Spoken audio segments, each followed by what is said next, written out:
మన పొరుగునున్న బంగ్లాదేశ్లో రోజు రోజుకి పరిస్థితులు దిగజారిపోతున్నాయి. 2 రోజుల క్రితం ఒక బంగ్లాదేశీ హిందూ దీపు చంద్రదాస్, అతను ఒక చిన్న వర్కర్ ఒక గార్మెంట్ ఫ్యాక్టరీలో, అతనిపైన ఒక ఆరోపణ చేసి వేరే మతాన్ని దూషించాడని చెప్పి సాక్ష్యాధారం లేకుండా ఆరోపణ చేసి అతన్ని నిప్పంటించి కిరోసిన్ పోసి నిప్పంటించి అతి దారుణంగా చంపేశారనమాట. సడన్ గా ఒక మాబ్ వచ్చి యాంగ్రీ మాబ్ అతన్ని అటాక్ చేసేసి అతన్ని చంపేసింది. దాంతో అసలు బంగ్లాదేశ్లో మైనారిటీస్కి హక్కులు ఉన్నాయా, వాళ్ళని బతకనిస్తున్నారా? ప్రపంచంలో ఏ దేశమైనా సరే, అది అమెరికా కావచ్చు, యూరోప్ కావచ్చు, లేదా ఐక్యరాజ్య సమితి అయినా సరే దీని గురించి మాట్లాడుతుందా అంటే ఎవరూ మాట్లాడలేదు. బంగ్లాదేశ్లో ఇప్పుడు మైనారిటీస్కి అసలు భద్రత కొరవైపోయింది. బంగ్లాదేశ్లో త్వరలో ఎలక్షన్స్ రాబోతున్నాయి. ఈ దిశగా అక్కడ హింస బాగా పెరిగిపోయింది అనమాట.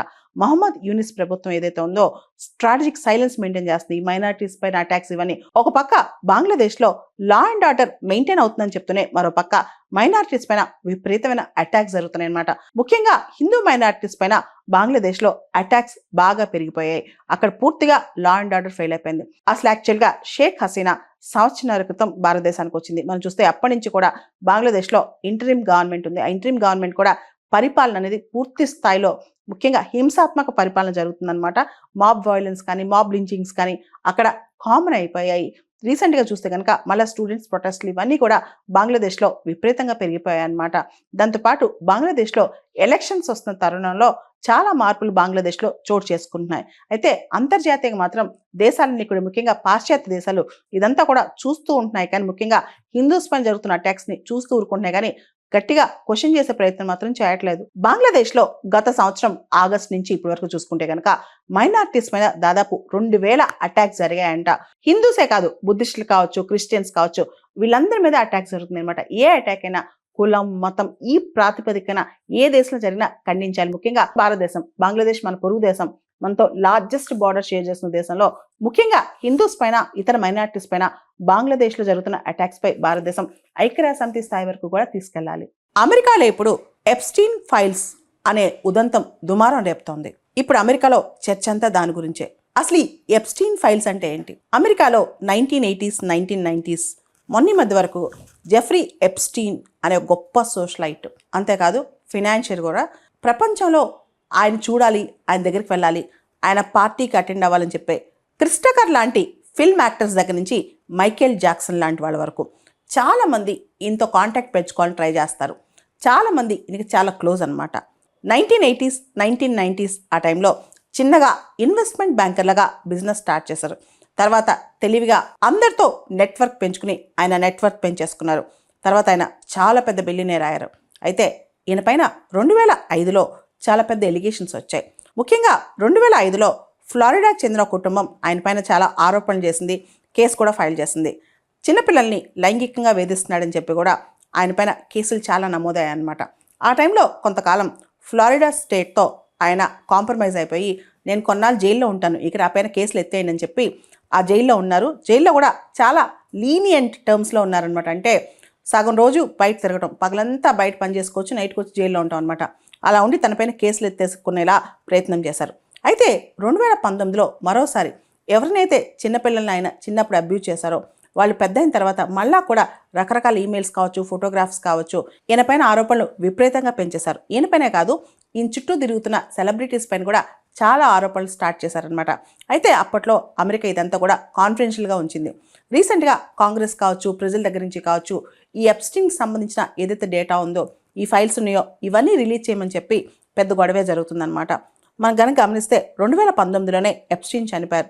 ఎప్స్టీన్ చనిపోయేటప్పుడు కూడా ఆయన అరెస్ట్లో ఉండి చనిపోయారనమాట. ఆయన ఎలా చనిపోయారు అనేది ఇప్పటికీ కూడా చాలా మందికి అనుమానాస్పదమే అనమాట. అంటే ఆయన తనకై తను చనిపోయారా లేదా ఎవరైనా చంపేశారా, అసలు ఏం జరిగిందని ఎవరికీ తెలియదు. అయితే ఇప్పుడు మాత్రం ఎప్స్టీన్ ఫైల్స్ దాదాపు 300 GB పైన ఉందంట. కొంత డేటా అమెరికా యొక్క డిపార్ట్మెంట్ ఆఫ్ జస్టిస్ వాళ్ళు రిలీజ్ చేస్తున్నారనమాట. వాళ్ళు రిలీజ్ చేసే ఫొటోస్లో డేటాలో కొన్ని ఫొటోస్ రిట్రాక్ట్ చేసి, అంటే చిన్నపిల్లల ఫొటోస్ ఇలాంటివి ఉన్నప్పుడు ఆ ఫొటోస్ అన్ని బ్లర్ చేసి ఆయన్ని ప్రైమ్గా అసలు ఏం జరుగుతుందని చూపించడానికి కొన్ని ఫొటోస్ రిలీజ్ చేస్తున్నారు, కొంత డేటా రిలీజ్ చేస్తున్నారనమాట. అయితే ఈ సందర్భంగా చాలామంది ప్రముఖులు ఆయనతో అసోసియేట్ అయి ఉన్నారు. ఇప్పుడు అమెరికన్ ప్రెసిడెంట్ డొనాల్డ్ ట్రంప్ దగ్గర నుంచి మైకేల్ జాక్సన్ వరకు. కానీ అందరూ ఆయనతో అసోసియేట్ అయిన అందరూ కూడా దీనిలో ఇన్వాల్వ్ అయ్యారని అర్థం కాదనమాట. దీనిలో ఎంతవరకు అసోసియేట్ అయ్యారు, ఎవరెవరు ఆయన చేసే కార్యకలాపాల్లో వాళ్ళు పాల్గొన్నారు అనేది ఇప్పుడు పెద్ద ప్రశ్న. చాలా మంది అమెరికన్స్ దీని మీద క్వశ్చన్ చేస్తున్నారు. అసలు ఎప్స్టీన్ ఏం చేశాడు, ఆయన చనిపోయాడు, ఆయన చేసిన తప్పులేంటి బయటికి రావాలి, ప్రజలందరికీ తెలియాలని చెప్పి అందరూ కోరుకుంటున్నారనమాట. జెఫ్రే ఎప్స్టీన్ పైన చాలా ఆరోపణలు ఉన్నాయి. ఆయన చిన్నపిల్లలను లోబరుచుకుని లైంగికంగా వాళ్ళు వేధించేవాడని, అంతేకాదు ఆయనకు సంబంధించిన చాలామంది సెలబ్రిటీస్కి ఈ విధంగా సపోర్ట్ చేసేవాడని, ఇలాంటి పనులు చేయడానికని కూడా ఆయన పైన ఆరోపణలు ఉన్నాయి. ఆయన చాలా రిచెస్ట్ అని చెప్పి పెద్ద పెద్ద ఎస్టేట్లో ఉన్నాయని చెప్పి ఆయనకి సపరేట్ ఐలాండ్, ప్రత్యేకమైన ఐలాండ్ కూడా ఆయన కొనుగోలు చేశాడని చెప్పి కూడా అంటుంటారనమాట.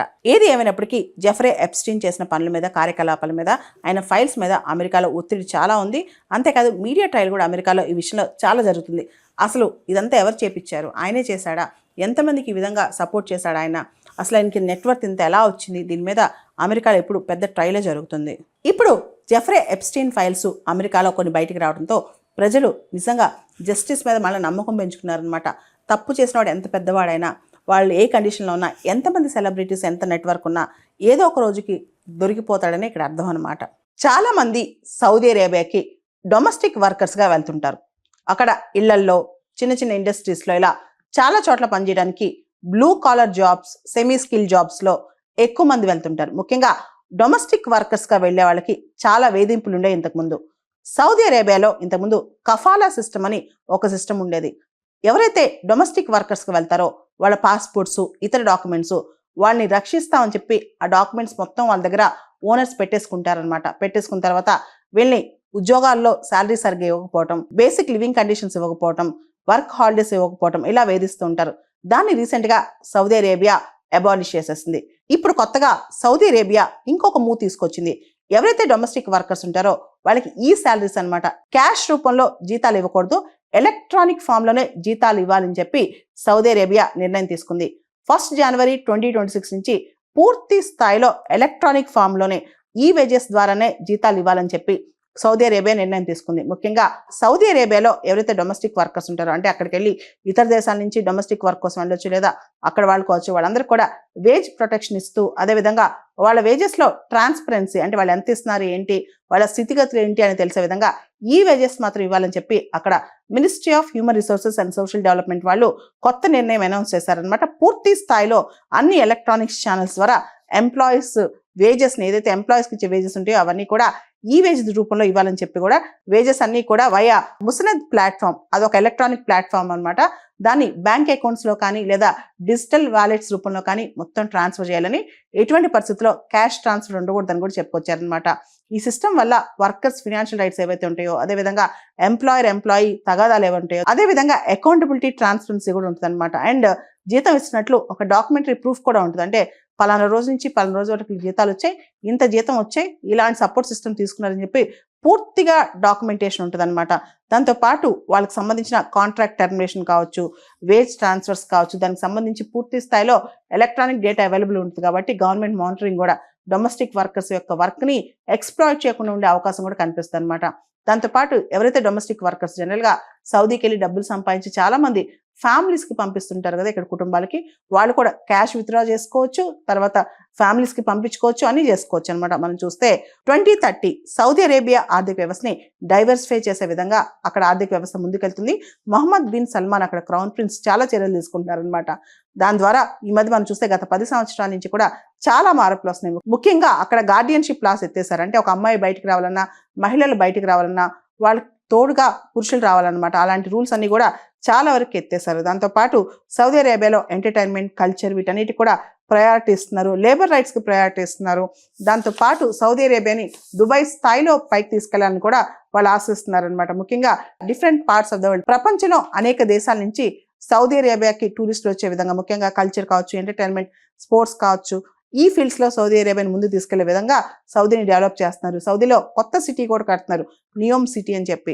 ఆల్మోస్ట్ దుబాయ్కి ఈక్వల్గా సిటీ కడుతున్నారంటే, అంటే సౌదీ అరేబియాని కొత్తగా ఫ్లరిష్ చేయాలని, సౌదీ అరేబియాని ముందు తీసుకెళ్లాలని, ముఖ్యంగా ఆయిల్ ఎక్స్పోర్ట్స్ మీద మాత్రమే కాకుండా అనేక అంశాల్లో సౌదీ అరేబియాని డైవర్సిఫై చేయాలని చెప్పి అక్కడ ఎంబీఎస్ మొహమ్మద్ బిన్ సల్మాన్ అనుకుంటున్నారు. అందులో భాగంగా బ్రిక్ బై బ్రిక్, అంటే ఇటికేట్గా పిలిచి కొత్త సౌదీని బిల్డ్ చేస్తున్నారని చెప్పుకోవచ్చు. సాధారణంగా సౌదీ అరేబియా అంటే భరించలేని ఎండలు, ఇసుక దిబ్బలు, విపరీతమైన డెజర్ట్ ఏరియా, ఇదంతా గుర్తొస్తూ ఉంటుంది. క్యామెల్స్, డెజర్ట్ ఇదంతా. అయితే ప్రత్యేకంగా ఈసారి సౌదీ అరేబియాలో అనేక ప్రావిన్సుల్లో మంచుపాతం కురిపిస్తుంది. మంచుతో పాటు వర్షం కూడా విపరీతంగా పడుతుందన్నమాట. ఏదైతే నార్థన్ హెమిస్ఫియర్ లో కోల్డ్ ఎయిర్ మాస్ వల్ల సౌదీ అరేబియాకి విపరీతమైన చల్లదనం మంచు వచ్చేసాయంట. చాలా ప్రావిన్సెస్, తబుక్ కావచ్చు, ఆల్ ఉలా కావచ్చు, హెయిల్ ప్రావిన్స్ కావచ్చు, ఇలా అనేక ప్రావిన్సెస్ లో సౌదీ అరేబియాలో ఇప్పుడు అద్భుతమైన కనువిందు చేసే మంచు కురవటం కనిపిస్తోంది. అంతేకాదు చాలా చోట్ల 0 degrees నుంచి -degrees టెంపరేచర్ రాత్రిపూట ఉంటుందంట. సౌదీ అరేబియా డెజర్ట్ ల్యాండ్స్కేప్ ఏదైతే ఉందో అది ఇప్పుడు వింటర్ వండర్లాండ్ లా తయారైంది. చాలా మంది టూరిస్టులు ఇప్పుడు సౌదీ అరేబియా వెళ్ళటానికి కూడా ఇష్టపడుతున్నారంట. ఏదైతే సౌదీ అరేబియాలో నార్థన్ రీజియన్ ఉందో, అంటే ఉత్తరాది ప్రాంతాలు ఉన్నాయో, వీటిలో విపరీతంగా స్నోఫాల్ అంట. గత 30 సంవత్సరాలుగా కని విని ఎరగనంత స్నోఫాల్ అనేది సౌదీలో ఇప్పుడు కనిపిస్తుంది. సౌదీలో తబుక్, ఆలులా, హెయిల్, జబల్ ఆల్ లాజ్ ఇలా రకరకాల ప్రాంతాల్లో హెవీ స్నోఫాల్ అనేది కనిపిస్తుంది. కొన్ని ప్రాంతాల్లో అయితే -4 degrees కూడా టెంపరేచర్ వెళ్ళిపోయిందంట. ఈ రేర్ వెదర్ ఫినామినా వల్ల సౌదీ అరేబియాకి చాలా మంది టూరిస్టులు అట్రాక్ట్ అవుతున్నారు. స్నోఫాల్ ఇన్ ద డెజర్ట్, మొత్తం ఒక ఎడారి ప్రాంతంలో ఒక మంచు దుప్పటి కప్పేసినట్టు చాలా మందికి ఇది కనువిందు చేస్తుందంట. గతంలో ఎన్నడూ లేని విధంగా ఈ స్నోఫాల్ అనేది ఇప్పుడు అక్కడున్న టూరిస్టులను కానీ ప్రజలను కానీ అబ్బురపరుస్తుందంట. సౌదీ అరేబియాలోని ఉత్తర ప్రాంతం, మధ్య ప్రాంతంలో ఈ అసాధారణమైన పరిస్థితి కనిపిస్తోంది. ప్రత్యేకంగా తబుక్ ప్రావిన్స్ ఏదైతే ఉందో అక్కడ పర్వత శ్రేణులు ఉంటాయన్నమాట. అక్కడ ఎప్పుడూ లేనంతగా స్నో కనిపిస్తుందంట. సౌదీ అరేబియాలోని తబుక్ ప్రావిన్స్ లో 2600 మీటర్ల ఎత్తులో ఉన్న ట్రోజనాపై మంచుతో పాటు వర్షం కూడా విపరీతంగా పడుతుంది. అదేవిధంగా హెయిల్ ప్రాంతంలో కూడా ఆల్మోస్ట్ స్నోఫాల్ విపరీతంగా కనిపిస్తుంది అనమాట. అక్కడ చలిగాలుల ప్రభావంతో వర్షాలు కూడా విపరీతంగా పడుతున్నాయి. దీన్ని చూసి చాలా మంది టూరిస్టులు అట్రాక్ట్ అయ్యి సౌదీ అరేబియాకి వెళ్తున్నారనమాట. ఈ పరిస్థితులపై సౌదీ అరేబియా యొక్క మెటలాజికల్ డిపార్ట్మెంట్ కూడా రెస్పాండ్ అయింది. సౌదీ అరేబియా రాజధాని పట్టణం రియాద్ కి ఉత్తరం వైపు, అంటే నార్త్ వైపు విస్తరించున్న ఎత్తైన ప్రదేశాలు, చిన్న చిన్న హిల్స్ కానీ పర్వతాలు కానీ, ఇక్కడ హిమపాతం విపరీతంగా కురిసినట్టు కనిపిస్తుంది అనమాట. మేఘాలతో పాటు చల్లటి జల్లులు ఇవన్నీ అక్కడ పడుతున్నాయి. వీటన్ని ఈ కోల్డ్ ఎయిర్ మాస్ అనేది అయితే నార్థన్ హెమిస్ఫియర్ నుంచి సౌదీ అరేబియాకి వచ్చిందో దానివల్ల ఈ వాతావరణ మార్పు అనేది అక్కడ కనిపిస్తుంది అనమాట. అయితే సౌదీ అరేబియాలో లోతట్టు ప్రాంతాల్లో వరదలు వచ్చే అవకాశం కూడా ఉన్నట్లు కూడా సౌదీ అరేబియా ప్రభుత్వం హెచ్చరిస్తోంది. సౌదీ అరేబియాలోని నార్థన్ పార్ట్ ఏదైతే ఉత్తరాది ప్రాంతం ఉందో అది మిడ్ లాటిట్యూడ్స్ లో ఉంటుంది అనమాట.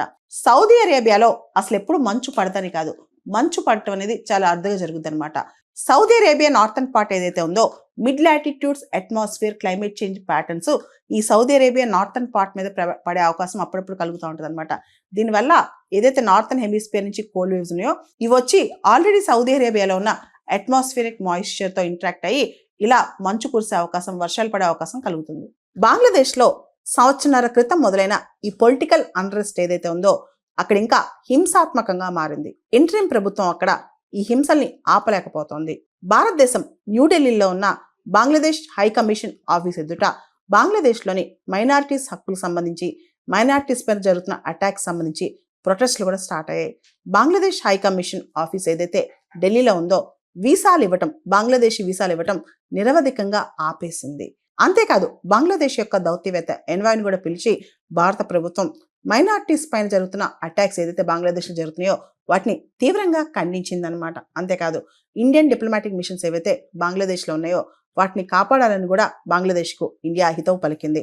ఇక్కడ మనం గమనిస్తే కనుక గత 3-4 రోజులుగా బంగ్లాదేశ్లో మైనారిటీస్ పైన అటాక్స్ ఎక్కువ పెరిగిపోయాయి. అంతేందుకు గత సంవత్సరాల కాలంగా దాదాపు 2000 అటాక్స్ బంగ్లాదేశ్లో మైనారిటీస్ పైన జరిగాయన్నమాట. రీసెంట్గా దీపు చంద్రదాస్ అనే ఒక గార్మెంట్ వర్కర్, ఎవరైతే ఈ గార్మెంట్ ఫ్యాక్టరీలో పనిచేస్తాడో ఆ వర్కర్ని లించ్ చేసి, అంటే అతనికి నిప్పంటించి చంపేశారనమాట. దానికి అతను బ్లాస్ఫెమీ చేశాడని చెప్పి, అంటే దైవదోషం చేశాడని చెప్పారు. కానీ దానికి సంబంధించిన సాక్ష్యాధారాలు ఏవి లేకుండానే అతన్ని నిప్పంటించి చంపేశారు. ఇది చాలా దారుణం అని చెప్పి బంగ్లాదేశ్లో మైనారిటీస్కి అసలు భద్రత లేదని చెప్పి కూడా అక్కడ చాలా మంది అభిప్రాయపడుతున్నారు. నిన్న మైనారిటీస్ చెందిన లీడర్స్ కానీ పీపుల్ కానీ బంగ్లాదేశ్లో ఒక హ్యూమన్ చైన్ ఫామ్ చేసి ఏదైతే అటాక్స్ జరుగుతున్నాయో, మైనారిటీస్ పైన అటాక్స్ జరుగుతున్నాయో వాటిని పూర్తిగా ఖండించారనమాట. ఇవన్నీ ఒక పక్కన జరుగుతుంటే మరో పక్క బంగ్లాదేశ్లో మీడియా స్వేచ్ఛ కూడా లేకుండా పోయిందనమాట. ప్రెస్ పైన, జర్నలిస్టుల పైన అటాక్ జరుగుతున్నాయి. ప్రెస్, మీడియా హౌసెస్ యొక్క బిల్డింగ్స్ కూడా తగలబెడుతున్నారు. డైలీ స్టార్, ప్రథమ్ ఆలో ఈ డైలీ న్యూస్ పేపర్స్ యొక్క బిల్డింగ్స్ కూడా తగలబెట్టి జర్నలిస్ట్ని కూడా అటాక్ చేస్తున్నారనమాట. రీసెంట్గా బంగ్లాదేశ్లో ఒక స్టూడెంట్ లీడర్ ఉస్మాన్ హదీ హత్యకు గురయ్యారనమాట. అయితే ఆయన ట్రీట్మెంట్ కోసం ఆయన సింగపూర్ తీసుకొచ్చారు, ఆయన చనిపోయారు. గత సంవత్సరం యాంటీ హసీనా ప్రొటెస్ట్ లో ఆ స్టూడెంట్ లీడర్ కీలక పాత్ర పోషించారు. ఇప్పుడు బంగ్లాదేశ్లోని ఇంటరిం ప్రభుత్వం ఎవరిని కాపాడలేకపోతుంది, ఎవరికి న్యాయం చేయట్లేదని చెప్పి ఆ స్టూడెంట్ లీడర్ యొక్క గ్రూప్ ఇంక్విలాబ్ మాంచో అనే గ్రూప్ ఇప్పుడు బంగ్లాదేశ్లో ప్రొటెస్టులు చేస్తుందన్నమాట. మా లీడర్ చనిపోయినందుకు, మా లీడర్ హదీ చనిపోయినందుకు మాకు జస్టిస్ తొందరగా జరగాలని చెప్పి, లేకపోతే ఇంటరిం ప్రభుత్వం ఉండొద్దని చెప్పి కూడా వాళ్ళు ప్రొటెస్టులు చేస్తున్నారు. అయితే బంగ్లాదేశ్లో 2026 ఫిబ్రవరి 12 ఎన్నికలు జరపనున్నట్లు ఇంటరిం ప్రభుత్వం ప్రకటించింది. అయితే ఎన్నికలు న్యాయపరంగా జరుగుతాయా, సత్వరంగా జరుగుతాయా, ఆ ఎన్నికలు ట్రాన్స్పరెంట్ గా జరుగుతాయా లేదా అనేది పెద్ద ప్రశ్న. రీసెంట్ గా రాజస్థాన్లోని బార్మర్ జిల్లాలో ఒక ఎపిసోడ్ ట్రెండ్ అవుతుంది. మనందరికి తెలుసు, 10 సంవత్సరాల క్రితం ఒక ఆవిడికి చాలా చిన్న వయసులో 22 సంవత్సరాల వయసులోనే ఐఏఎస్కి ఫస్ట్ ర్యాంక్తో సెలెక్ట్ అయిపోయిందనమాట. ఆవిడే టీనా దాబీ. కొంతమంది స్టూడెంట్స్ వాళ్ళ కాలేజీలో ఫీ హైక్ గురించి, అంటే ఫీజులు పెంచేశారని చెప్పి ప్రొటెస్ట్ చేస్తూ టీనా దాబీని కలవడానికి వెళ్ళారంట. ఆవిడ బయటికి రాలేదు. వాళ్ళు కూర్చుని అక్కడ ప్రొటెస్ట్ చేస్తున్నారంట. దాంతో చాలామంది వచ్చి వెళ్ళిపోమని చెప్తే మేము టీనా దాబీని కలవాలంటే ఆవిడని కలిసే అవకాశం కల్పించలేదంట స్టూడెంట్స్కి. దాంతో స్టూడెంట్స్ ఆవిడ రియల్ స్టార్ కాదు, రీల్ స్టార్ అని చెప్పి, ఆవిడ చాలా రీల్స్లో వీడియోస్లో పాపులర్ అయ్యారే కానీ నిజమైన సొల్యూషన్స్ తేవట్లేదని చెప్పి స్టూడెంట్స్ ప్రొటెస్ట్ చేశారంట. దాంతో కొన్ని గంటల పాటు స్టూడెంట్స్ని పోలీస్ స్టేషన్కి తీసుకెళ్లి వాళ్ళకి వార్నింగ్ ఇచ్చి వదిలేశారంట. పూర్తి స్థాయిలో డిటెన్షన్, అరెస్ట్ ఏమి చేయలేకపోయినా వాళ్ళని కొన్ని గంటలు నిర్బంధించారని చెప్పి కొంతమంది అధికారులు చెప్తున్నారు. అంటే వాళ్ళు కొన్ని 1 or 2 hours వాళ్ళని తీసుకెళ్లి వాళ్ళకి కౌన్సిలింగ్ ఇచ్చి పంపించేసినట్టు తెలుస్తుంది అనమాట. అయితే ఇక్కడ చాలా మంది స్టూడెంట్స్ ఎవరైతే అమ్మాయిలు అబ్బాయిలు అక్కడ ప్రొటెస్ట్ చేశారో వాళ్ళు మాత్రం ఆవిడకి వ్యతిరేకంగా ఆవిడ రీల్ స్టార్ అంటూ ప్రొటెస్టులు చేశారంట. ఇక్కడ మనం ఒక విషయం గమనించాలి. దీనిలో తప్పు నిజంగా అరెస్ట్ జరిగిందా, డిటెన్షన్ జరిగిందా లేదా ఇదంతా పక్కన పెడితే సివిల్ సర్వెంట్స్ ఎవరైతే సివిల్ సర్వీసెస్లో ఉన్నారో, బ్యూరోక్రసీలో ఉన్నారో వాళ్ళు వాళ్ళ పర్సనల్ లైఫ్ని ప్రొఫెషనల్గా వాళ్ళ ఇన్స్టాగ్రామ్లో కానీ పబ్లిక్ సోర్సెస్లో కానీ పెట్టడం ఎంతవరకు రైట్ అనే దాని మీద ఇప్పుడు బాగా చర్చ వస్తుందన్నమాట. చిన్న చిన్న పనులు చేసినా, అంటే అఫీషియల్ డ్యూటీలో చిన్నది చేసినా సరే, ముఖ్యంగా ఒక చిన్న ఎలక్షన్ డ్యూటీకి వెళ్ళినా, లేదా ఒక పేదవాడికి సహాయం చేసినా, లేకపోతే ఒకరికి ఏమన్నా వస్తువులు పంపిణీ చేసిన చిన్న చితక అంశాలు కూడా విపరీతంగా పాపులరైజ్ చేసుకోవడం బ్యూరోక్రాట్స్కి ట్రెండ్ అయిపోయిందని చెప్పి కూడా చాలా మంది అభిప్రాయపడుతున్నారు అనమాట. ముఖ్యంగా ఎవరైతే టాప్లో సివిల్ సర్వీసెస్ పాస్ అయ్యారో, చాలా జిల్లాల్లో కలెక్టర్లుగా పనిచేస్తున్నారో, ఎస్పీలుగా పనిచేస్తున్నారో వీళ్ళందరూ కూడా మనందరికీ తెలుసు anonymity is the virtue in public services. Public సర్వీసెస్లో ఎనానిమిటీ అనేది చాలా వర్చ్యూ. ఎంతవరకు మనకు అవసరం, ఎంతవరకు ఉపయోగం, ఎంతవరకు ప్రజలకు తెలియాలో అలాంటివి స్ప్రెడ్ చేయాలి. కానీ ప్రతిరోజు నిద్రలేస్తే చిన్న మొక్క నాడితే ఒక ఇన్స్టాగ్రామ్ పోస్టు, రోడ్ ఓపెనింగ్కి వెళ్తే ఇన్స్టాగ్రామ్ పోస్టు, లేదా ఒక చిన్న రిబ్బన్ కట్ చేస్తే ఇన్స్టాగ్రామ్ పోస్టు, ఇట్లా విపరీతంగా ట్రెండ్ అవుతుంది ఈ రోజుల్లో. ఇప్పుడు టీనా దాబీ పాత చరిత్ర కూడా వెలికి తీసి, పాత పోస్టులు కూడా వెలికి తీసి చాలా మంది కామెంట్స్ పెడుతూనే వస్తున్నారు, నువ్వు రీల్ స్టార్ అని. అంటే పబ్లిక్ లైఫ్ చూస్ చేసుకున్నప్పుడు, పబ్లిక్ లైఫ్లోకి రావాలనుకున్నప్పుడు పర్సనల్ లైఫ్లోకి చెందిన అంశాలు చాలా వరకు గోప్యంగా ఉంచితే ఎవరికైనా మంచిది. లేకపోతే మనం ఏది చేసినా దాని మన వెనకాల ఉన్న స్టోరీ మొత్తం బయటకు వచ్చేస్తుంది. ఇస్రో చరిత్రలో ఒక బాహుబలి రాకెట్ లాంచ్ ఈ రోజు జరిగింది. ఇది ఇస్రో చరిత్రలోనే ఒక మైలురాయి అని చెప్పొచ్చు. ISRO Indian space research organisation ప్రస్థానంలో మనం చూస్తే ఈ రోజు అంటే డిసెంబర్ 24 ఉదయం 8:54 LVM-3 launch vehicle mark 3 M6 rocket ప్రయోగం సక్సెస్ఫుల్ గా జరిగింది. శ్రీహరికోటలోని సతీష్ ధావన్ స్పేస్ సెంటర్ నుంచి అమెరికాకు చెందిన న్యూ జనరేషన్ కమ్యూనికేషన్ శాటిలైట్, ఏదైతే కొత్త తరం కమ్యూనికేషన్ ఉపగ్రహం బ్లూబర్డ్ బ్లాక్ 2ను కక్షలోకి పంపారు. దాదాపు 6,400 కిలోల బరువున్న ఈ భారీ ఉపగ్రహాన్ని మోసుకెళ్లే క్రమంలో నిప్పులు చెరుగుతూ నింగిలోకి ఎగిసింది launch vehicle mark 3 M6 rocket. ఇది ఒక అద్భుతమే అని చెప్పొచ్చు.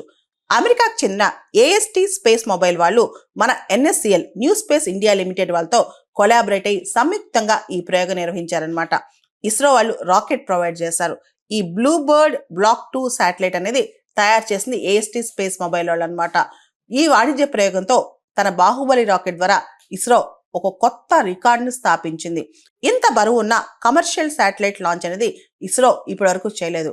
ఈ రాకెట్ ని కూడా బాహుబలి రాకెట్ లాంచ్ అని పిలుస్తున్నారు. బ్లూబర్డ్ బ్లాక్ 2 శాటిలైట్ అనేది ఇస్రో వాళ్ళ నినాదం ప్రకారం everywhere everyone at all times, అంటే ఎప్పుడూ ఎల్లవెల్లా ప్రతి ఒక్కళ్ళు కూడా ఎలాంటి ప్రదేశంలో ఉన్న కనెక్టివిటీతో ఉండేటట్టు అనమాట. ఇది ఒక కమ్యూనికేషన్ శాటిలైట్ మనకు తెలుసు. ఇది 4G 5G నెట్వర్క్ల ద్వారా వాయిస్ మెసేజింగ్, వేగవంతమైన డేటా బదిలీలు, నిరంతరాయ వీడియో స్ట్రీమింగ్ కు సరిపోతుందన్నమాట.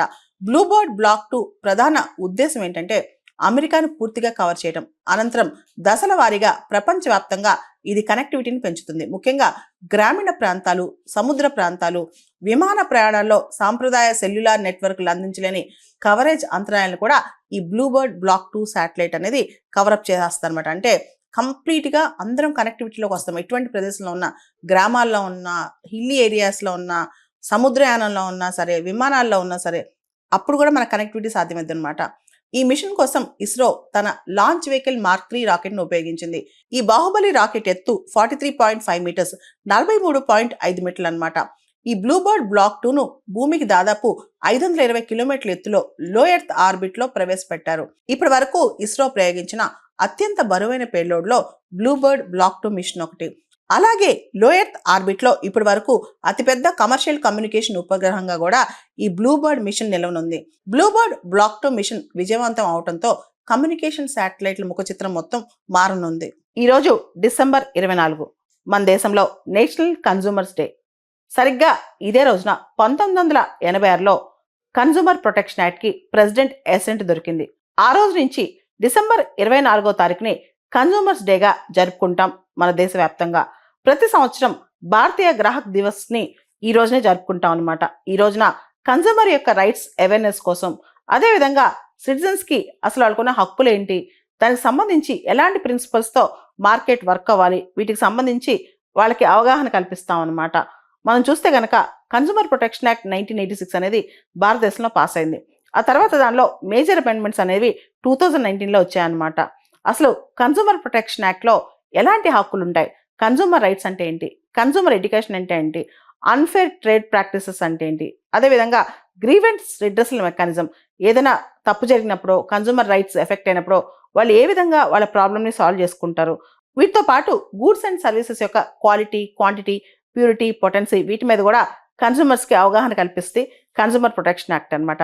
కన్జ్యూమర్ ప్రొటెక్షన్ యాక్ట్ 1986 ప్రకారం డిస్ట్రిక్ట్ లెవెల్లో, స్టేట్ లెవెల్లో, నేషనల్ లెవెల్లో ఈ కన్జ్యూమర్ రిడ్రెసల్ ఫోరమ్స్, కోర్ట్స్ ఉన్నాయన్నమాట. మనం గనక 2019లో కన్జ్యూమర్ ప్రొటెక్షన్ యాక్ట్కి వచ్చిన అమెండ్మెంట్ కనుక మనం చూస్తే సెంట్రల్ కన్జ్యూమర్ ప్రొటెక్షన్ అథారిటీ ఒక స్టాట్యుటరీ అథారిటీగా ఏర్పరచబడింది. అదేవిధంగా ఈ కామర్స్ అనేది కన్జ్యూమర్ ప్రొటెక్షన్ యాక్ట్లో ఆ స్కోప్లోకి వచ్చేస్తుంది అనమాట. గ్రీవెన్స్ రిడ్రెసల్ మెకానిజం, ఏదైతే కన్జ్యూమర్ గ్రీవెన్సెస్ ఉంటాయో వాటికి సంబంధించి ఎఫెక్టివ్ రిడ్రెసల్ మెకానిజం అనేది 2019 అమెండ్మెంట్ ద్వారా తీసుకొచ్చారు. దాంతోపాటు ఈ ఫైలింగ్ కూడా తీసుకొచ్చారనమాట. ఇవన్నీ కూడా ఎఫెక్టివ్గా ముందుకెళ్లేందుకు 2022లో కన్జ్యూమర్ ప్రొటెక్షన్ యాక్ట్ సంబంధించి గైడ్ లైన్స్ కూడా తీసుకొచ్చారనమాట. దీనికి సంబంధించి ప్రతి సంవత్సరం మనం డిసెంబర్ 24వ తారీఖున కన్జ్యూమర్ రైట్స్ అవేర్నెస్ తీసుకురావడం కోసం కన్జ్యూమర్స్ డేగా జరుపుకుంటాం అనమాట. 2025 ఈ సంవత్సరం నేషనల్ కన్జ్యూమర్ డే థీమ్ ఏంటంటే a just transition to sustainable lifestyles. ముఖ్యంగా accessible and affordable, eco friendly choices మీద కూడా మనం ఎంఫసైజ్ చేస్తున్నాం అనమాట. ఒక ట్యాగ్ లైన్ ఉంటుంది లాలో, కేవియట్ ఎంప్టర్ అని, అంటే కన్జ్యూమర్ బిహేవియర్ అని చెప్పి. ఎప్పుడైనా సరే గూడ్స్ సర్వీసెస్ సంబంధించి కన్జ్యూమర్ ఎప్పుడు కూడా జాగరూకతతో ఉండాలని చెప్పి ఈ పిలుపు అనమాట. ప్రపంచంలోని అనేక దేశాలతో స్వేచ్ఛ వాణిజ్య ఒప్పందాల్లో భారతదేశం దూసుకుపోతోంది. మనందరికి తెలుసు, ఓ పక్క అమెరికాతో ట్రేడ్ డీల్ సంబంధించి చర్చలు జరుపుతూనే మరో పక్క ఇండియా అనేక దేశాలతో ట్రేడ్ అగ్రిమెంట్స్ చేసుకుంటుంది. అలాంటి వన్ ఆఫ్ ద ఫాస్టెస్ట్, అంటే అత్యంత వేగవంతమైన ట్రేడ్ డీల్ ఒకటి కుదిరింది. అదే India New Zealand FTA free trade agreement అనమాట. మనందరికి తెలుసు, న్యూజిలాండ్ అనేది చాలా ప్రముఖమైన దేశం. అండ్ ట్రేడ్లో చూసుకుంటే కనుక ఇండియా న్యూజిలాండ్ ట్రేడ్ ఇప్పటి వరకు చాలా తక్కువ ఉంది. కేవలం $1.3 బిలియన్ మాత్రమే ఉంది. ఓవరాల్గా చూసుకుంటే న్యూజిలాండ్ మనకి 11th లార్జెస్ట్ ట్రేడింగ్ పార్ట్నర్. అదే ఓషియానాలో చూసుకుంటే 2nd లార్జెస్ట్ ట్రేడింగ్ పార్ట్నర్ అనమాట. అయితే ఈ సరికొత్త ట్రేడ్ డీల్తో ఇండియా న్యూజిలాండ్ ట్రేడ్ అనేది ఒక కంప్లీట్ ఓవర్ టర్న్ అవబోతోంది. ఇండియా న్యూజిలాండ్ ట్రేడ్ గొప్పగా విలసల్లబోతుందని చెప్పొచ్చు అనమాట. ఇక్కడ మనం గమనిస్తే కనుక ఇండియా న్యూజిలాండ్ మధ్య ట్రేడ్ వచ్చే 5 సంవత్సరాల్లో డబుల్ చేయాలని చెప్పి, అంటే ఇప్పుడు $1.3 బిలియన్ ఉంది, అది $3-4 బిలియన్ చేయాలని చెప్పి అనుకుంటున్నారు. అది $5 బిలియన్ అయినా ఆశ్చర్యపోవాల్సిన అవసరం లేదు. అదేవిధంగా న్యూజిలాండ్ నుంచి ఇండియాకి వచ్చే 15 సంవత్సరాల్లో దాదాపు $20 బిలియన్ ఇన్వెస్ట్మెంట్ వచ్చే దిశగా ఈ ట్రేడ్ డీల్ కుదిరిందనమాట. మనం న్యూజిలాండ్ నుంచి ఇంపోర్ట్ అయ్యే దాదాపు 95% వస్తువులకి డ్యూటీ ఫ్రీ యాక్సెస్ ఇచ్చాం, 0 డ్యూటీ అనమాట. అంటే చాలా వరకు న్యూజిలాండ్ నుంచి వచ్చే వాటికి మనం డ్యూటీ ఫ్రీ యాక్సెస్ ఇచ్చాం. వాళ్ళు మన దగ్గర నుంచి ఎక్స్పోర్ట్ అయ్యే వాటికి, అంటే ఇండియా నుంచి న్యూజిలాండ్కి ఎక్స్పోర్ట్ అయ్యే వాటికి 100% డ్యూటీ ఫ్రీ యాక్సెస్ ఇచ్చారనమాట. ఇండియా న్యూజిలాండ్ సరికొత్త వాణిజ్య ఒప్పందంలో కనుక మనం చూసుకుంటే మన స్టూడెంట్స్కి first time minimum 20 hours per week work చేసిన అవకాశం వాళ్ళు కల్పించారు. చాలా వరకు ఇతర దేశాల వాళ్ళకి ఇది కల్పించలేదన్నమాట. కానీ భారతీయ స్టూడెంట్స్ ఎవరైతే న్యూజిలాండ్ వెళ్ళి చదువుకుంటారో వాళ్ళకి ప్రతి వారం 20 గంటలు పనిచేసే విధంగా వెసులుబాటు కల్పించారనమాట. ఇతర దేశాలకు ఇలాంటి వెసులుబాటు న్యూజిలాండ్ కల్పించలేదు. అదేవిధంగా మనం చూస్తే ఇండియా న్యూజిలాండ్ ట్రేడ్ డీల్కి సంబంధించి టెంపరరీ ఎంప్లాయ్మెంట్ ఎవరైతే మన దగ్గర నుంచి అక్కడ ఉద్యోగాలు చేయడానికి తాత్కాలికంగా వెళ్తారో ప్రతి సంవత్సరం 5,000 వీసాస్ ఇవ్వబోతున్నారు న్యూజిలాండ్ వాళ్ళు. ముఖ్యంగా ప్రత్యేకమైన ప్రొఫెషన్స్ వేటికైతే స్పెషల్ స్కిల్స్ అవసరం అవుతాయో ఆయుష్ డాక్టర్స్ కావచ్చు, యోగా ఇన్స్ట్రక్టర్స్ కావచ్చు, ఇండియన్ షెఫ్స్ కావచ్చు, ఐటీ ప్రొఫెషనల్స్, ఇంజనీరింగ్ ప్రొఫెషనల్స్, ఎడ్యుకేషన్లో నిష్ణాతులు వీళ్ళందరికీ కూడా 5,000 వీసాస్ ప్రారంభిస్తున్నారంట.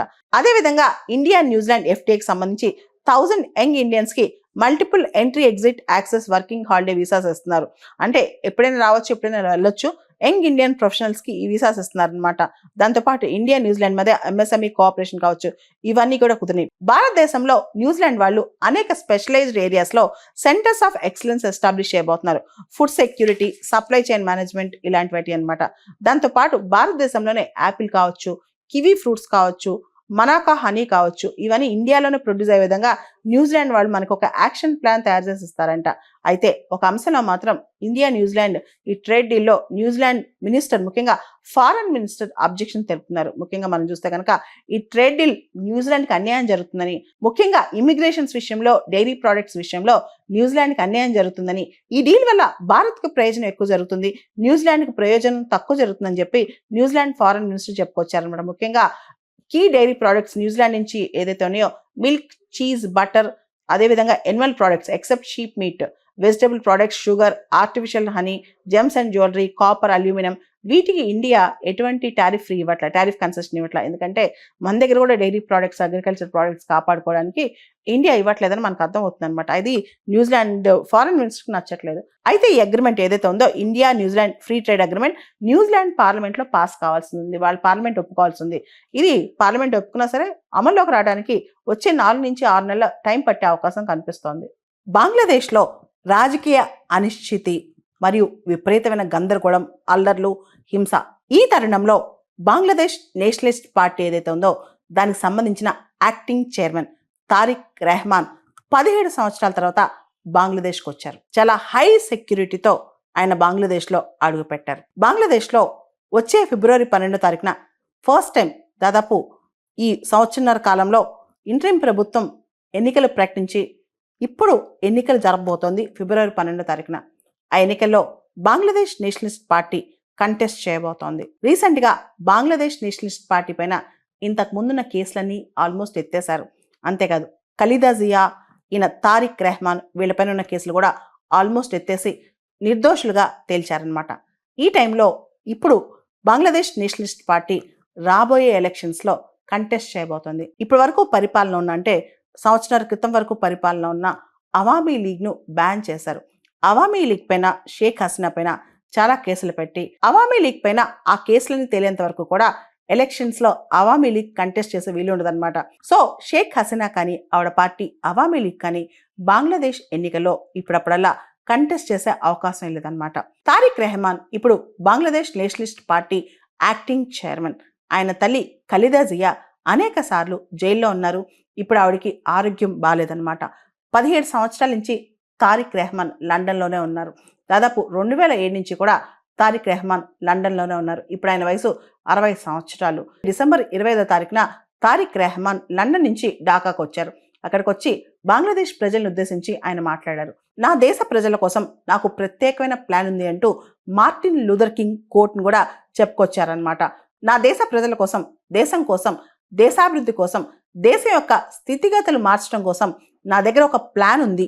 మీరందరూ హింసను విడాలి, స్టేబుల్గా ఉండాలి, పీస్ కావాలి అని చెప్పి ఆయన ప్రబోధించారనమాట. ప్రతి ఒక్కళ్ళు బంగ్లాదేశ్లో ఉన్న ముస్లిమ్స్ కావచ్చు, హిందూస్ కావచ్చు, క్రిస్టియన్స్ కావచ్చు, బుద్ధిస్టులు కావచ్చు, అందరూ కూడా పీస్ఫుల్గా ఉండాలని చెప్పి కూడా ఆయన పిలుపునిచ్చారనమాట. మనందరూ తెలుసు తారిక్ రెహమాన్ బంగ్లాదేశ్ మాజీ ప్రధాని ఖలీదా జియా కొడుకు. ఖలీదా జియా 4 దశాబ్దాల పాటు బంగ్లాదేశ్ రాజకీయాల్లో కీలకంగా పాల్గొన్నారు. ఖలీదా జియా భర్త జియావుర్ రెహమాన్ 1981లో హత్యకు గురయ్యాడు. అప్పటి నుంచి కూడా ఖలీదా జియా బంగ్లాదేశ్ నేషనలిస్ట్ పార్టీ పగ్గాలు చేపట్టి 40 సంవత్సరాలుగా ఆ పార్టీని ముందుకు తీసుకెళ్లారు. ఇప్పుడు ఆవిడ కొడుకు తారిక్ రెహమాన్ ఒకవేళ కనుక బంగ్లాదేశ్ నేషనలిస్ట్ పార్టీ కనుక ఎన్నికలో గెలిస్తే ప్రధాని అయ్యే అవకాశం కూడా కనిపిస్తోంది. ఆంధ్రప్రదేశ్ రాజధాని అమరావతిని క్వాంటమ్ టెక్నాలజీ హబ్గా తయారు చేయాలని చెప్పి చంద్రబాబు నాయుడు గారు నిర్ణయించుకున్నారు. ఏపీ ప్రభుత్వం ఆ దిశగా అడుగులు వేస్తోంది. నిన్న ఒక సమ్మిట్లో చంద్రబాబు నాయుడు గారు ఒక పాత్ బ్రేకింగ్ అనౌన్స్మెంట్ చేశారు. ఎవరైనా సరే క్వాంటమ్ రీసెర్చ్, క్వాంటమ్ టెక్నాలజీలో ఆంధ్రప్రదేశ్ నుంచి నోబెల్ ప్రైజ్ సంపాదిస్తే 100 కోట్ల ప్రైజ్ మనీ ప్రకటించారు. దీంతో క్వాంటమ్ కంప్యూటింగ్ మీద, క్వాంటమ్ టెక్నాలజీ మీద దేశవ్యాప్తంగా చర్చ స్టార్ట్ అయింది. డిజిటల్ టెక్నాలజీలో సిలికాన్ వ్యాలీ ఎలాంటి పాత్ర పోషించిందో, అదేవిధంగా క్వాంటమ్ టెక్నాలజీలో, క్వాంటమ్ కంప్యూటింగ్లో అమరావతిలోని క్వాంటమ్ వ్యాలీ అలాంటి పాత్ర పోషించాలని ఆ దిశగా ఏపీ ప్రభుత్వం అడుగులు వేస్తోంది. దీనికి సంబంధించి క్వాంటమ్ స్కిల్లింగ్ ప్రోగ్రామ్స్ కూడా స్టార్ట్ చేసింది. అయితే క్వాంటమ్ టెక్నాలజీ మీద ఇంతటి ఆసక్తి ఎందుకు?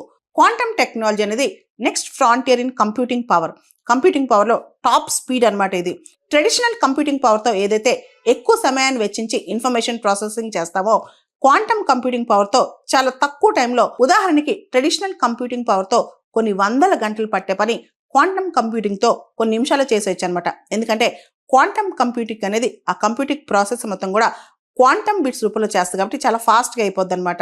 ఎంత పెద్ద కాంప్లెక్స్ ప్రాబ్లం అయినా సరే చాలా ఫాస్ట్గా చేయగలదు క్వాంటమ్ కంప్యూటింగ్ టెక్నాలజీతో. క్వాంటమ్ కంప్యూటింగ్కి సంబంధించి ఆంధ్రప్రదేశ్ లక్ష్యం ఏంటంటే వచ్చే 2 సంవత్సరాల్లో క్వాంటమ్ కంప్యూటర్స్ ఏపీలో తయారు చేయాలని, అంతేకాదు 1 మిలియన్ ఎక్స్పర్ట్స్ని, ప్రొఫెషనల్స్ని క్వాంటమ్ మెకానిక్స్లో, ఆల్గోరిథమ్స్లో ట్రైనింగ్ ఇవ్వాలని. ఆల్రెడీ 50,000 మంది స్టూడెంట్స్, ప్రొఫెషనల్స్ ఈ క్వాంటమ్ స్కిల్లింగ్ ఇనిషియేటివ్లో వాళ్ళు రిజిస్టర్ చేసుకున్నారు. ఈ క్వాంటమ్ స్కిల్లింగ్ ఇనిషియేటివ్ అనేది విప్రో, IBM వంటి పెద్ద పెద్ద సంస్థల సంయుక్తంగా సహాయంతో జరిపిస్తారనమాట ఈ ట్రైనింగ్ ప్రోగ్రామ్ మొత్తం కూడా. మనం చూస్తే భారతదేశంలో నేషనల్ క్వాంటమ్ మిషన్ అనేది 6,000 కోట్ల రూపాయలతో లాంచ్ చేశారు. ఇది మనం చూస్తే అమెరికా కన్నా, చైనా కన్నా చాలా తక్కువ. మనం అమరావతిలో ఏదైతే క్వాంటమ్ కంప్యూటింగ్ ప్రోగ్రామ్ స్టార్ట్ చేస్తున్నామో, ఇనిషియేటివ్ స్టార్ట్ చేస్తున్నామో, అవన్నీ కూడా నేషనల్ క్వాంటమ్ మిషన్తో సింక్ అయి ఉన్నాయి, వాటితో ఇంటిగ్రేట్ అయి ఉన్నాయి అనమాట. అయితే ఎర్లీ ఎంట్రీ, ప్రపంచవ్యాప్తంగా క్వాంటమ్ మీద స్పెసిఫిక్గా ఎంఫసైజ్ చేసి పెద్ద రీసెర్చ్ జరగడానికి ఇంకా స్కోప్ చాలా ఉంది, టైం చాలా ఉంది. కాబట్టి ఎర్లీ ఎంట్రీ అయితే కనుక ఆంధ్రప్రదేశ్ ఆ ఎర్లీ ఫ్రూట్స్ని రీప్ చేయొచ్చు అని చెప్పి భావిస్తుంది అనమాట. ఆల్రెడీ మనం చూసాం 30 సంవత్సరాల క్రితం హైదరాబాద్ ఏ విధంగా ఐటీ హబ్గా మారిందో, ఇప్పుడు హైదరాబాద్కి ఎంత ఉపయోగంగా ఉందో. అదేవిధంగా క్వాంటమ్ కంప్యూటింగ్, క్వాంటమ్ వ్యాలీ అనేది కూడా భవిష్యత్తులో వచ్చే 25 సంవత్సరాలకి ఇదొక బాట అనుకోవచ్చు అనమాట.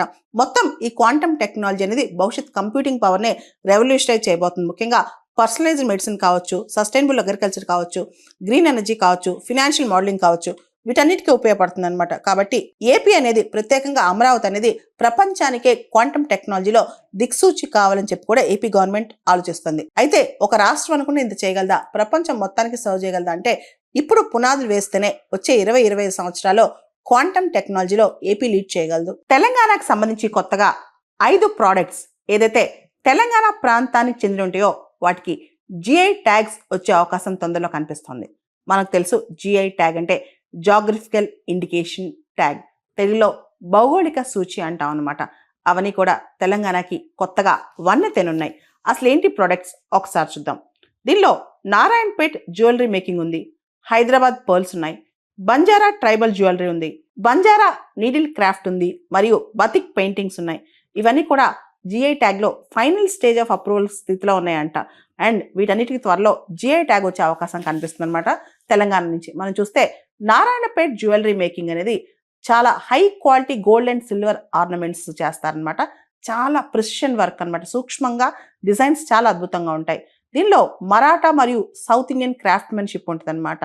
అండ్ ఈ డిజైన్స్ ఎక్కువగా ఆర్కిటెక్చరల్ ల్యాండ్స్కేప్ అంటే గోపురమ్స్ ఇవన్నీ పెట్టి కాస్త చాలా ట్రెడిషనల్ స్టైలిష్గా ఉంటాయి అనమాట. అదేవిధంగా ఫిలిగ్రీ వర్క్ కూడా అద్భుతంగా చేస్తుంటే వైర్స్తో, సిల్వర్ వైర్స్, గోల్డ్ వైర్స్తో అంటే తీగలతో అల్లుతారనమాట. చాలా అద్భుతమైనని చెప్పొచ్చు. అదేవిధంగా హైదరాబాద్ పర్ల్స్, హైదరాబాద్లో ముత్యాలు, చాలామంది హైదరాబాద్లో ముత్యాలు కొనుక్కోవడానికి షాపింగ్కి వస్తూ ఉంటారనమాట.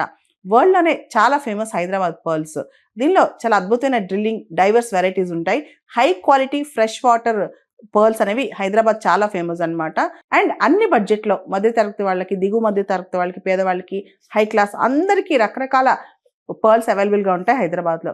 అదేవిధంగా బంజారా ట్రైబల్ జ్యువెలరీలో చాలా ఫేమస్ ఆర్నమెంట్స్ హన్స్లీ, గోగ్రి, బూరియా, కోళ్ళ, బస్తకడ, ఇలా రకరకాల ఆర్నమెంట్స్ ఉంటాయి అన్నమాట. ఇవన్నీ కూడా చాలా పాపులర్ ఆర్నమెంట్స్ అని చెప్పొచ్చు బంజారా ట్రైబల్ జ్యువెలరీకి సంబంధించి. అదేవిధంగా బంజారా నీడిల్ క్రాఫ్ట్, ఈ బంజారా నీడిల్ క్రాఫ్ట్ లో ఎంబ్రాయిడరీ ట్రెడిషన్స్ చాలా ఫేమస్ అనమాట. ముఖ్యంగా లంబాడా ట్రైబ్స్ సంబంధించిన embroidery, Andhra Telangana Lambada tribes embroidery చాలా పాపులర్ అనమాట. దీనిలో మిర్రర్ వర్క్ కావచ్చు, షెల్ వర్క్ కావచ్చు, బీడ్స్ కావచ్చు, ఇవన్నీ కూడా చాలా ఫేమస్ అని చెప్పుకోవచ్చు. వీటితో పాటు తెలంగాణకు సంబంధించిన బాతిక్ పెయింటింగ్స్, వీటిలో వ్యాక్స్ రెసిస్ట్ టెక్నిక్ వాడతారనమాట.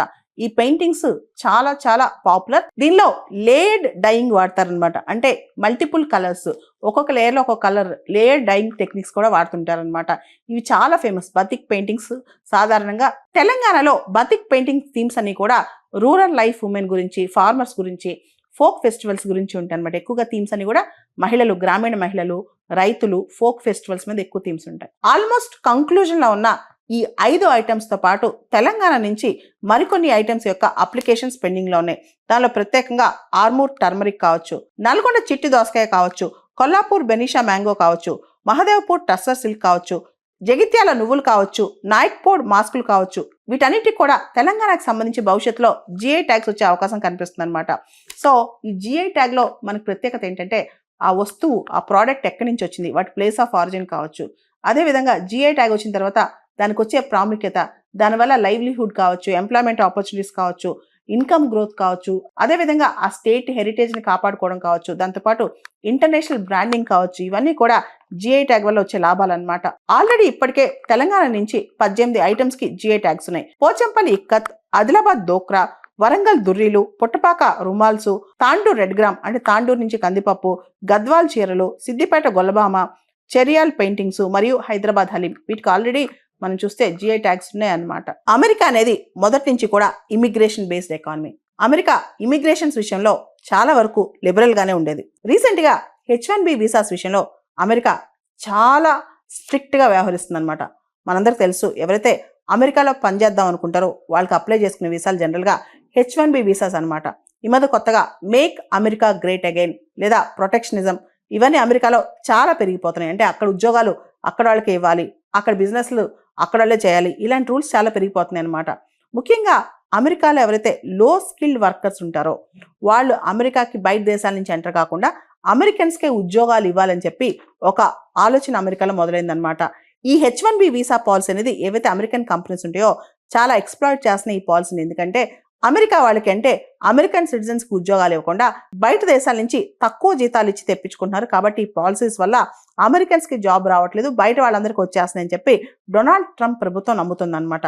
అయితే దీనికి సంబంధించి మనకు తెలుసు, H1B వీసాస్ అనేవి ఇండియన్స్ ఎక్కువ మంది ఈ వీసాస్ ని ఆస్పైర్ చేస్తారు. ప్రతి సంవత్సరం on and average 85,000 H1B visa slots America ఇస్తుంది అనమాట. అయితే దాదాపు వాటిలో ఎక్కువ శాతం ఇండియన్స్ తెచ్చుకుంటా ఉంటారు. లాస్ట్ ఇయర్, గత సంవత్సరం కనుక మనం చూస్తే అమెరికా రిలీజ్ చేసిన H1B వీసాస్ లో 57% భారతీయులే తెచ్చుకున్నారనమాట. అయితే ఇప్పుడు కొత్త పాలసీ రాబోతుంది H1B వీసా సంబంధించి. ఇప్పటి వరకు కూడా ఎవరికి వీసా ఇవ్వాలి, ఎవరికి వద్దు అనే దాని మీద లాటరీ సిస్టమ్ ఉండేది. అంటే ప్రాపర్ గా వెరిఫై చేసిన తర్వాత చాలా మంది అప్లై చేస్తారు కాబట్టి లాటరీలో తీసేవాళ్ళనమాట. దీనివల్ల క్వాలిటీ మిస్ అవుతుందని, ఎవరు పడితే వాళ్ళు అమెరికాకు వచ్చేస్తున్నారని, చాలా తక్కువ స్కిల్ ఉన్న వాళ్ళు కూడా అమెరికాకు వచ్చేస్తున్నారని, అలా కాకుండా ఒక వెయిటేజ్ సిస్టమ్ తీసుకొచ్చారు. అంటే వాళ్ళ క్రెడెన్షియల్స్, వాళ్ళ స్కిల్స్ ఇవన్నీ చూసి ప్రాపర్ మెరిట్ ఉన్న వాళ్ళకి ఇస్తారనమాట. అంటే H1B వీసా విషయంలో అక్కడ డిపార్ట్మెంట్ ఆఫ్ హోమ్లాండ్ సెక్యూరిటీ వాళ్ళు కొత్త పాలసీ తీసుకొచ్చారనమాట. దానిలో ఇక లాటరీస్ తీసే పని లేదు H1B వీసాకి సంబంధించి. ఫిబ్రవరి 27, 2026 నుంచి ఈ కొత్త పాలసీ అమల్లోకి రాబోతుందంట. దీని ప్రకారం లాటరీ సిస్టమ్ తీసేసి ఎవరైతే మెరిటోరియస్, హైలీ స్కిల్డ్ ఉంటారో వాళ్ళకే వీసాస్ ఇస్తారంట. అంటే ఒక విధంగా అమెరికా బెస్ట్ టాలెంట్ని అట్రాక్ట్ చేయడానికి ట్రై చేస్తుంది, లాటరీ సిస్టమ్ పక్కన పెట్టేస్తుంది. సో ఇది ఇండియన్స్ కి ఎంతవరకు లాభమో నష్టమో వేచి చూడాలి.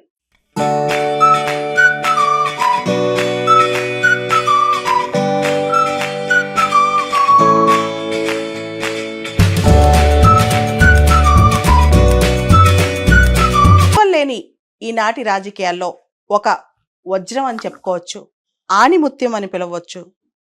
ఆయనే అటల్ బిహారీ వాజ్పేయి గారు. అటల్ బిహారీ వాజ్పేయి గారి 101వ పుట్టినరోజు డిసెంబర్ 25వ తారీఖున జరిగింది. లక్నోలో రాష్ట్రీయ ప్రేరణా స్థల్ 65 ఎకరాల విస్తీర్ణంలో అటల్ బిహారీ వాజ్పేయి గారి విగ్రహం, శ్యామ్ ప్రసాద్ ముఖర్జీ గారి విగ్రహం, పండిత్ దీన్ దయాళ్ ఉపాధ్యాయ గారి విగ్రహం ప్రధాని మంత్రి మోడీ గారు ఆవిష్కరించారు. ఈ విగ్రహాలన్నీ కూడా 65 ఫీట్ల కాంస్య విగ్రహాలు. ఆంధ్రప్రదేశ్ రాజధాని అమరావతిలో కూడా ఆయన విగ్రహాన్ని ఆవిష్కరించారు. 1924లో డిసెంబర్ 25వ తారీఖున మధ్యప్రదేశ్లోని గ్వాలియర్ పట్టణంలో ఒక టీచర్కి కొడుగ్గా జన్మించారు ఆయన. చాలా విలువలు చిన్నప్పటి నుంచి నేర్చుకున్నారు. హిందీలో పోయిటరీ రాయటం ఆయనకు చాలా ఇష్టం. అంతేకాదు చిన్నప్పటి నుంచే కాలేజ్ చదివే నాటి నుంచే ఆయనకి ఆర్ఎస్ఎస్ భావజాలం ఎక్కువ. 1942 క్విట్ ఇండియా ఉద్యమం టైంలో ఆర్ఎస్ఎస్ ఉద్యమంలో పార్టిసిపేట్ చేయదు. కానీ అటల్ బిహారీ వాజ్పేయి గారు క్విట్ ఇండియా ఉద్యమంలో పార్టిసిపేట్ చేస్తారు. ఆయన జీవితాంతం బ్యాచిలర్గా ఉండిపోయారు. చాలా చిన్న వయసులో మనకు స్వతంత్రం కూడా రాని టైంలో ఆయన రాజ్ కుమారి అనే ఒక అమ్మాయిని ఇష్టపడి ఆ తర్వాత జీవితాంతం ఆయన కంప్లీట్గా బ్యాచిలర్గా ఉంటూ ఆయనది ఒక ప్లాటోనిక్ లవ్ అని చెప్పొచ్చు. అటల్ బిహారీ వాజ్పేయి గారు పొలిటికల్ కెరీర్ విషయానికి వస్తే దాదాపు 50 సంవత్సరాలు పైబడి ఆయన రాజకీయాల్లోనే ఉన్నారు. తన జీవితం మొత్తం రాజకీయ ప్రస్థానమే. 10 సార్లు లోక్సభ పార్లమెంటేరియన్గా, 2 సార్లు రాజ్యసభ సభ్యుడిగా ఆయన ఉన్నారు. ఆయన ఒక బెస్ట్ పార్లమెంటేరియన్, ఉత్తమ పార్లమెంటేరియన్ అని చెప్పుకోవచ్చు. అంతేకాదు ఆయన పార్లమెంట్లో ఫ్లోర్లో కూడా ఎవరిని బాధ పెట్టకుండా, ఎవరిని హట్ చేయకుండా అత్యద్భుతమైన ప్రసంగాలు ఇస్తుంటారు. చలోక్తులు కూడా చాలా అద్భుతంగా ఉంటాయి. 1957లో నెహ్రూ గారు అటల్ బిహారీ వాజ్పేయి గారిని ఒక ఫారెన్ డిగ్నిటరీకి పరిచయం చేస్తూ ఈయన ఖచ్చితంగా భవిష్యత్తులో future prime minister of India అని చెప్పి పరిచయం చేస్తారు. ఆ తర్వాత అటల్ బిహారీ వాజ్పేయి గారు దాదాపు 40 ఏళ్లకు పైన వెయిట్ చేయాల్సి వచ్చింది ప్రైమ్ మినిస్టర్ అవడానికి. ఎమర్జెన్సీ టైంలో దాదాపు 19 మాసాల పాటు జైల్లో ఉన్నారు ఆయన.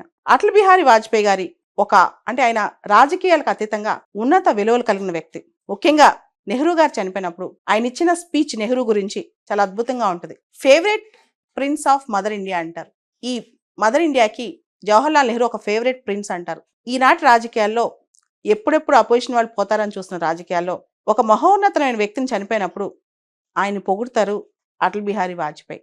అంతేకాదు ఆయన భారతీయ జనసంఘ్ కో ఫౌండర్ కూడా. తర్వాత ఆయన భారతదేశానికి విదేశీ వ్యవహారాల శాఖ మంత్రి కూడా అవుతారు. ఐక్యరాజ్య సమితిలో కూడా అనేక అంశాల్లో ఆయన భారతదేశాన్ని రిప్రజెంట్ చేస్తారు. ఆ తర్వాత రాజీవ్ గాంధీ గారు భారతదేశానికి ప్రధాని అయినప్పుడు ఓ పక్క కాంగ్రెస్ పార్టీ పరిపాలన ఉంది, ఇంకో పక్క ఈయన అపోజిషన్ లీడర్.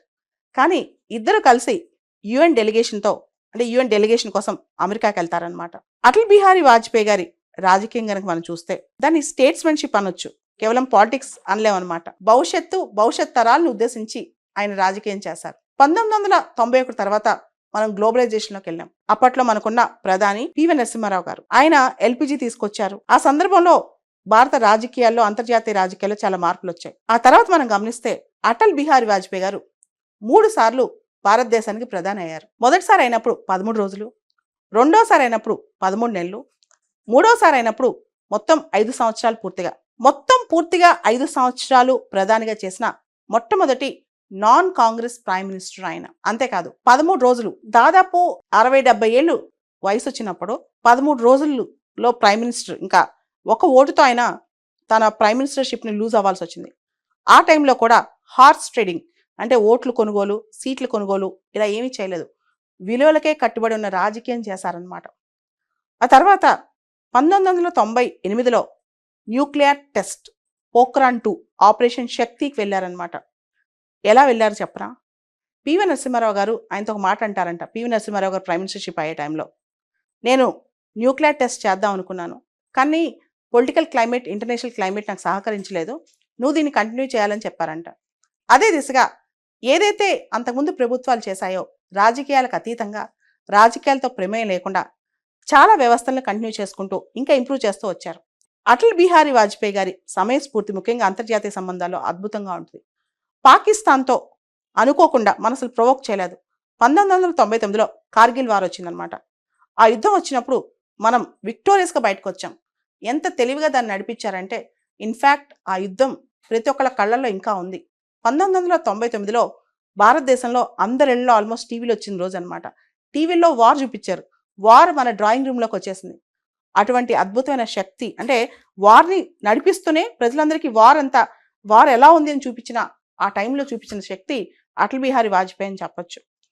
అంతేకాదు ఏదైతే ఫారెన్ పాలసీ ఉందో, ముఖ్యంగా పాకిస్తాన్తో ఫారెన్ పాలసీ ఉందో, లాహోర్ బస్ డిప్లొమసీ కావచ్చు, క్రికెట్ డిప్లొమసీ కావచ్చు, ఇవన్నీ కూడా ముందుకు నడిపి శాంతి చాలా ఇంపార్టెంట్ అనుకున్నారు. ఆ సందర్భంగా ఆయన ఒక మాట కూడా రెగ్యులర్గా చెప్పేవాళ్ళు, we can choose our friends but not our neighbours. మనం మన మిత్రుల్ని చూస్ చేసుకోవచ్చు, కానీ మన చుట్టుపక్కల ఉన్న వాళ్ళని, మన నైబర్స్ని చూస్ చేసుకునే వీలు మనకు ఉండదు. మనం వాళ్ళతో ఎలా నడుచుకోవాలో మనం ఆలోచించాలని చెప్పి. అదే టైంలో ఇండియా అమెరికా రిలేషన్షిప్లో కూడా కొత్త శకం మొదలైంది.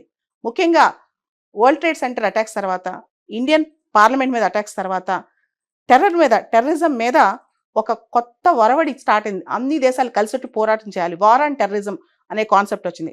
ఆ టైంలో కూడా అటల్ బిహారీ వాజ్పేయి గారు చాలా తెలివిగా, చాలా సంయమనంతో ముందుకెళ్లారనమాట. 1999 నుంచి 2004 వరకు 5 సంవత్సరాలు పూర్తిగా ఆయన భారత ప్రధానిగా ఉన్నారు. ఆ తర్వాత మనం గమనిస్తే ఆయన బెస్ట్ పార్లమెంటేరియన్ అని చెప్పొచ్చు. ఆ తర్వాత 2015లో ఆయనకి భారత్ రత్న వచ్చింది. 93 సంవత్సరాల వయసులో ఆయన మృతి చెందారు. అటల్ బిహారీ వాజ్పేయి గారు ఆయన ఒక మాట అంటూ ఉంటారనమాట, జై జవాన్ జై కిసాన్ మాత్రమే కాదు, జై విజ్ఞాన్ అని చెప్పి. ఇప్పుడు కొత్తగా మళ్ళా జై అనుసంధానాన్ని యాడ్ చేశాం. ఆయన చిత్రత కానీ, ఆయనకున్న భాషా పరిజ్ఞానం కానీ, ఆయనకున్న లాంగ్వేజ్ స్ట్రెంగ్త్ కానీ, దాంతోపాటు అందరినీ కలుపుకుని పోయే ఆయన ఒక నడవడిక వైఖరి కానీ, తర్వాత జీవితం చివరి వరకు పర్సనల్ లైఫ్లో, ప్రొఫెషనల్ లైఫ్లో విలువలు, క్యారెక్టర్ ఎంత ముఖ్యమో ప్రూవ్ చేసిన వ్యక్తి అనమాట. ఈనాటి రాజకీయ నాయకులకి, ఈనాటి రాజకీయాలకి ఆయన ఒక ఆదర్శం. ఈనాటి యువతకి ఆయన గురించి పూర్తిగా తెలియకపోవచ్చు, కానీ ఆయన జీవితమే ఒక రాజకీయ గ్రంథం, ఆయన జీవితమే ఒక రాజకీయ పుస్తకం, ఆయన జీవితమే భవిష్యత్ రాజకీయాలకి ఒక పరమావధి అని నేను నమ్ముతాను. అటువంటి అటల్ బిహారీ వాజ్పేయి గారి 101 బర్త్ యానివర్సరీ రోజు ఆయన దగ్గర నుంచి నేర్చుకోవాల్సిన విలువలు మనకు చాలా ఉన్నాయని కూడా నేను అనుకుంటాను.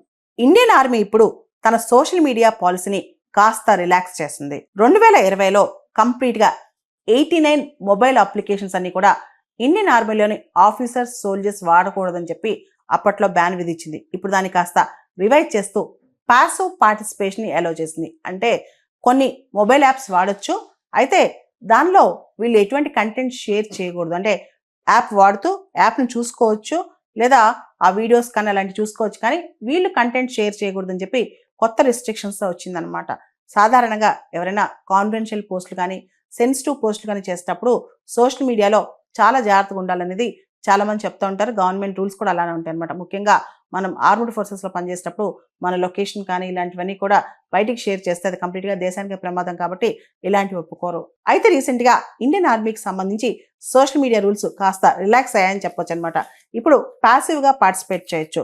ముఖ్యంగా ఏదైతే ఆపరేషన్ సెక్యూరిటీ ఉంటుందో దాన్ని ప్రొటెక్ట్ చేస్తూ ప్యాసివ్ పార్టిసిపేషన్ మాత్రం అలౌ చేశారనమాట. ఇప్పుడు ఇండియన్ ఆర్మీలో పనిచేసే సోల్జర్స్ ఇన్స్టాగ్రామ్, ట్విట్టర్ ఇలాంటివి యాక్సెస్ చేయొచ్చు. అయితే దానిలో పోస్ట్ చేయడం కానీ, కామెంట్ చేయడం కానీ, షేర్ చేయడం కానీ, రియాక్ట్ అవటం కానీ, లేదా మెసేజెస్ సెండ్ చేయడం కానీ ఇవన్నీ ప్రొహిబిటెడ్ అనమాట. మామూలుగా కాదు, చాలా స్ట్రిక్ట్లీ ప్రొహిబిటెడ్ అని చెప్తున్నారనమాట. దాంతోపాటు ఇన్స్టాగ్రామ్ కావచ్చు, ఇతర సోషల్ మీడియా యాప్స్ కావచ్చు, వీటిని డౌన్లోడ్ చేసుకోవచ్చు, వీటిని పెట్టుకోవచ్చు. అయితే చాలా రిస్ట్రిక్టెడ్, లిమిటెడ్ యూజ్లో పెట్టుకోవాలని చెప్పి కూడా చెప్తున్నారనమాట. వీటన్నిటితో పాటు స్కైప్ కావచ్చు, టెలిగ్రామ్ కావచ్చు, సిగ్నల్ కావచ్చు, ఇలాంటి యాప్స్ కూడా చాలా రిస్ట్రిక్టెడ్ యూజ్ చేయాలి, చాలా లిమిటెడ్గా యూజ్ చేయాలని చెప్పి కూడా చెప్పుకొచ్చారనమాట. వీటన్నిటితో పాటు యూట్యూబ్ కావచ్చు, ఎక్స్ కావచ్చు, కోరా కావచ్చు, ఇవి కూడా యూజ్ చేసుకోవచ్చు ఓన్లీ నాలెడ్జ్ గెయిన్ చేసుకోవడానికి. దాంతోపాటు వెబ్ ప్రాక్సీస్, లింక్డ్ఇన్లో రెజ్యూమే సబ్మిట్ చేసుకోవడం, అదేవిధంగా ప్రాస్పెక్టివ్ ఎంప్లాయీస్ గురించి తెలుసుకోవడం, అంతవరకే వాడుకోవాలి, కానీ అంతకు మించిన ఇన్ఫర్మేషన్ ఇవ్వకూడదని కూడా చెప్పుకొచ్చారు. ఈ కొత్త పాలసీలో ఏదైతే social media usage for army personnel, ఏ విధంగా సోషల్ మీడియా వాడొచ్చు అనే దాని మీద ఈ కొత్త పాలసీలో పైరేటెడ్ కంటెంట్ ఉండే ప్లాట్ఫామ్స్ కావచ్చు, అదేవిధంగా ఫ్రీ మూవీ ప్లాట్ఫామ్స్ కావచ్చు, VPN సర్వీసెస్ కావచ్చు, వెబ్ ప్రాక్సీస్ కావచ్చు, చాట్ రూమ్స్ కావచ్చు, ఫైల్ షేరింగ్ ప్లాట్ఫామ్స్ కావచ్చు, ఇవన్నీ కూడా వాడకూడదని కూడా ఈ కొత్త పాలసీలో చెప్పారనమాట. మనందరికి తెలుసు 2020లో ఇండియన్ ఆర్మీ దాదాపు 89 మొబైల్ యాప్స్, ఫేస్బుక్ కావచ్చు, ఇన్స్టాగ్రామ్ కావచ్చు, ఇమీడియట్గా డిలీట్ చేయాలని చెప్పి సోల్జర్స్కి, ఆఫీసర్స్కి చెప్పిందనమాట. అదేవిధంగా చైనాకి చెందిన రకరకాల యాప్స్ కూడా డిలీట్ చేయమని చెప్పింది. ఇప్పుడు ఈ పాలసీని కాస్త రివైజ్ చేస్తూ కొన్ని యాప్స్ని రిస్ట్రిక్టెడ్ యూస్తో అలో చేసుకోవచ్చని, కంటెంట్ ఎక్కువగా షేర్ చేయకుండా అలో చేసుకోవచ్చని కొత్త గైడ్లైన్స్ ఇచ్చింది Indian army. Army chief Upendra Dwivedi గారు కూడా ఈ విషయం గురించి మాట్లాడారు. ఇప్పుడు కొత్తగా వస్తున్న జెన్జీ ఎవరైతే ఆర్మీలో రిక్రూట్ అవుతారో వాళ్ళందరూ కూడా సోషల్ మీడియాతో బాగా కనెక్ట్ అయి ఉంటారు. సాధారణంగా మనం చెప్పాలంటే మన ఫ్యామిలీతో కనెక్ట్ కావచ్చు, ఈవెన్ ఒక సోల్జర్ ఒక ఈ బుక్ చదవాలన్నా సరే వాళ్ళకి యాక్సెస్ ఉండాలి కదా. అయితే ఎంతవరకు యాక్సెస్ ఇవ్వాలి, ముఖ్యంగా సెన్సిటివ్ ఇన్ఫర్మేషన్ బయటకు వెళ్ళకుండా ఉంటాం. అదేవిధంగా హనీ ట్రాపింగ్కి గురవకుండా ఉంటాం. అంటే మనకు తెలుసు కదా, అమ్మాయిలతో చాట్లు ముచ్చట్లు ఇవన్నీ చేస్తూ వాళ్ళు ఎక్కడున్నారో ఇన్ఫర్మేషన్ ఇవ్వటాలు, వీటన్నిటిని హనీ ట్రాపింగ్ అంటారు. అమ్మాయిలు ట్రాప్ చేస్తుంటారు ఒక్కోసారి సెన్సిటివ్ ఇన్ఫర్మేషన్ కోసం. వీటన్నిటి కోసం ఈ మధ్య చాలా సంవత్సరాల నుంచి కూడా కంప్లీట్గా సోషల్ మీడియా బ్యాన్ విధించారు. ఎవరైతే ఆర్మీలో చేస్తున్నారో వాళ్ళందరికీ. అయితే ఇప్పుడు కాస్త రెస్ట్రిక్టెడ్, అంటే కంటెంట్ వ్యూ చేసుకునేంత వరకు, అంటే ఏదైతే నాలెడ్జ్ నేర్చుకుంటారో, బుక్స్ చదువుకుంటారో, లేదా ఫ్యామిలీ నుంచి బేసిక్ కమ్యూనికేషన్, వీటన్నిటి కోసం ఇప్పుడు లిమిటెడ్ యూజ్ ఆఫ్ సోషల్ మీడియాలో చేస్తుంది ఇండియన్ ఆర్మీ. రీసెంట్ గా రాజస్థాన్కి సంబంధించి ఒక న్యూస్ ట్రెండ్ అవుతుంది. రాజస్థాన్లోని జలోర్ జిల్లాలో కొన్ని గ్రామ పంచాయతీల్లో మహిళలకి, ముఖ్యంగా పెళ్ళైన మహిళలు కావచ్చు, అమ్మాయిలు కావచ్చు, వీళ్ళందరికీ కూడా అక్కడున్న లోకల్ పంచాయత్స్ ఏదైతే ఆ క్యాస్ట్ కౌన్సిల్స్ అవి ఉంటాయో వీళ్ళందరూ కలిసి అమ్మాయిలకి స్మార్ట్ ఫోన్స్ బ్యాన్ చేశారు. వాళ్ళు ఓన్లీ కీప్యాడ్ ఫోన్స్, ఏదైతే కమ్యూనికేషన్ వరకు అవసరం అవుతుందో అంతవరకే వాడుకోవాలి, అంతకుమించి వాడుకోకూడదని చెప్పి ఒక రెజల్యూషన్ పాస్ చేశారు.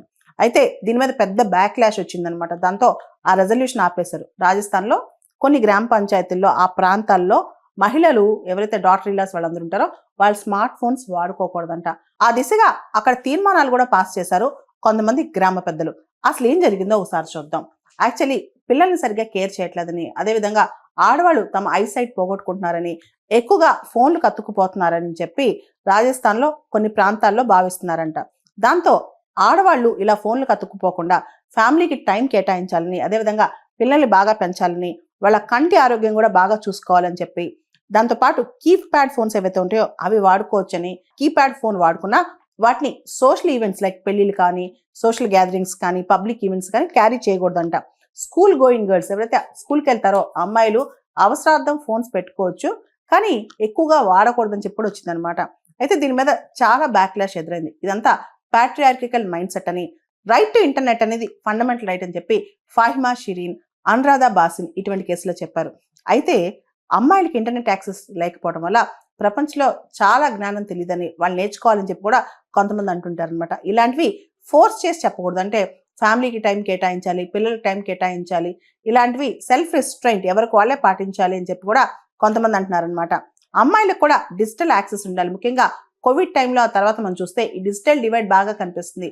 ఆడవాళ్ళకి డిజిటల్ యాక్సెస్ లేకపోవడం వల్ల, ఇంటర్నెట్ యాక్సెస్ లేకపోవడం వల్ల చాలా నష్టాలు జరుగుతాయి. వాళ్ళు ప్రపంచానికి దూరంగా ఉంటారని కూడా కొంతమంది అంటున్నారు. అయితే ఈ గ్రామ పంచాయతీలు ఏదైతే లోకల్ కౌన్సిల్స్ ఉంటాయి, అంటే కాప్ పంచాయతీస్ లాంటివి అనమాట. ఇవి అంటే పెద్దలు కూర్చుని డిసైడ్ చేస్తారు.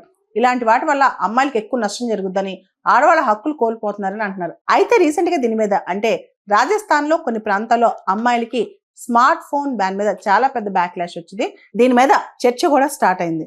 భారతదేశంలో 2 weeks బ్యాక్స్ మనం చూసాం ఇండిగో ఫ్లైట్స్ క్యాన్సిలేషన్ డిలే. ఒక వారంలోనే దాదాపు 5,000 ఫ్లైట్స్ డిలే అని, క్యాన్సిల్ అని. ఒకటే రోజున డిసెంబర్ 5వ తారీఖున దాదాపు 1,600 ఫ్లైట్స్ క్యాన్సిల్ అయిపోయినాయి.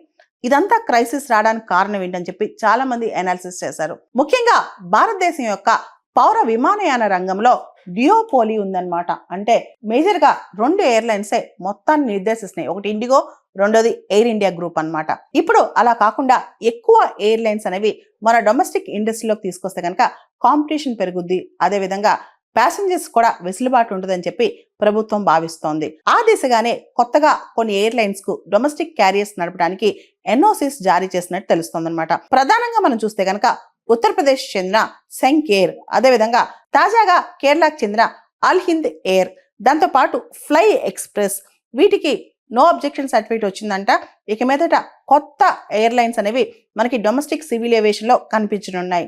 దీన్ని ఎందుకు తీసుకొస్తున్నారంటే కాంపిటీషన్ పెంచడానికి, దాంతోపాటు ప్యాసింజర్స్ కి వెసులుబాటు కలిగించడానికి, జియోపోలిస్ ఆపడానికి అని చెప్పి విశ్లేషకులు చెప్తున్నారు. అయితే భారతదేశంలో మొత్తం డొమెస్టిక్ ట్రావెల్ కి సంబంధించి ఇండియాలో fastest growing domestic travel sector పెరిగిపోతుంది అనమాట. అంటే చాలా ఎక్కువ మంది ప్రయాణికులు ఇండియాలో డొమెస్టిక్ గా మనం చూస్తే కనుక ఒక చోటు నుంచి ఒక చోటికి ఎయిర్వేస్ ద్వారా ప్రయాణం చేస్తున్నారు. అయితే అనేక ఎయిర్లైన్స్ కంపెనీస్ భారతదేశంలో నష్టాల బాట పట్టి కుప్పకూలుతున్నాయి అనమాట. దీనికి ప్రధానమైన కారణం ఏంటి? ఆపరేషనల్ ఖర్చులు చాలా ఎక్కువ అవుతున్నాయంట. జెట్ ఫ్యూయల్ ఛార్జెస్ కూడా బాగా పెరిగిపోయాయంట. గవర్నమెంట్ ట్యాక్స్లు కూడా విపరీతంగా ఉన్నాయంట. దాంతో వాళ్ళకి నడపడానికి ఖర్చులు సరిపోవట్లేదన్నమాట. ఈ కాంపిటీషన్ తట్టుకోలేక ఒక్కోసారి ప్రధానమైన ఎయిర్లైన్స్ చాలా తక్కువ రేట్స్ కూడా ఎయిర్ ఫేర్స్ అందించడంతో చిన్న చిన్న ఎయిర్లైన్స్ కంపెనీస్ మూతపడుతున్నాయి అన్నమాట. సో ఈ కాంపిటీషన్ తట్టుకుని మరి శంక్ ఎయిర్ కానీ, ఆల్ హింద్ ఎయిర్ కానీ, ఫ్లై ఎక్స్ప్రెస్ కానీ నించుంటాయా? నించుని డియోపోలిని బ్రేక్ చేయగలుగుతాయంటే కొంత టైం పట్టే అవకాశం అయితే కనిపిస్తుంది. కానీ భారతదేశం అనేది మన సివిల్ ఏవియేషన్ సెక్టర్ చాలా ఫాస్ట్‌గా గ్రో అవుతుంది కాబట్టి కాంపిటీషన్ కూడా అంతే గ్రో అయితే బావుంటుందని చెప్పి కూడా అభిప్రాయపడుతున్నారు. గత కొన్ని వారాలుగా తిరిగి ఎరప్ట్ అయిన కాంబోడియా, థాయిలాండ్ బార్డర్ క్లాషెస్ ఏదైతే సరిహద్దు గొడవ ఉందో దానికి ఈ రోజున తెరపడింది. వాళ్ళు సీజ్ ఫైర్ అగ్రిమెంట్ సైన్ చేసుకున్నారు. మనం గత 2-3 వారాలుగా చూసుకుంటే దాదాపు 100 మందికి పైగా ఇరువైపులా సైనికులు, సివిలియన్స్ చనిపోయారన్నమాట. అయితే ఇమీడియట్గా సీజ్ ఫైర్ చేయాలని చెప్పి కూడా థాయిలాండ్, కాంబోడియా డిఫెన్స్ మినిస్టర్స్ ఒక అగ్రిమెంట్ కుదుర్చుకున్నారు. మనం ఒకసారి అసలు ఈ థాయిలాండ్, కాంబోడియా మధ్య ఈ సరిహద్దు వివాదం ఏంటో చూద్దాం. థాయిలాండ్లో ఒక విచిత్రమైన పరిస్థితి ఉంటుంది.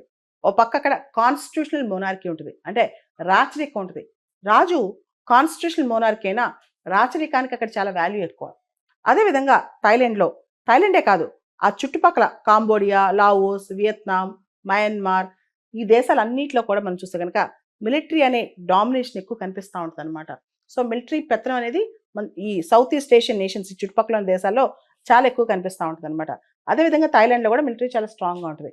అయితే థాయిలాండ్, ఈ ప్రస్తుతం థాయిలాండ్ ఇదంతా ఈ ప్రాంతం లావోస్ కావచ్చు, వియత్నాం, మయన్మార్, థాయిలాండ్, కాంబోడియా, ఒకప్పుడు దీన్ని ఇండో చైనా అంటాం.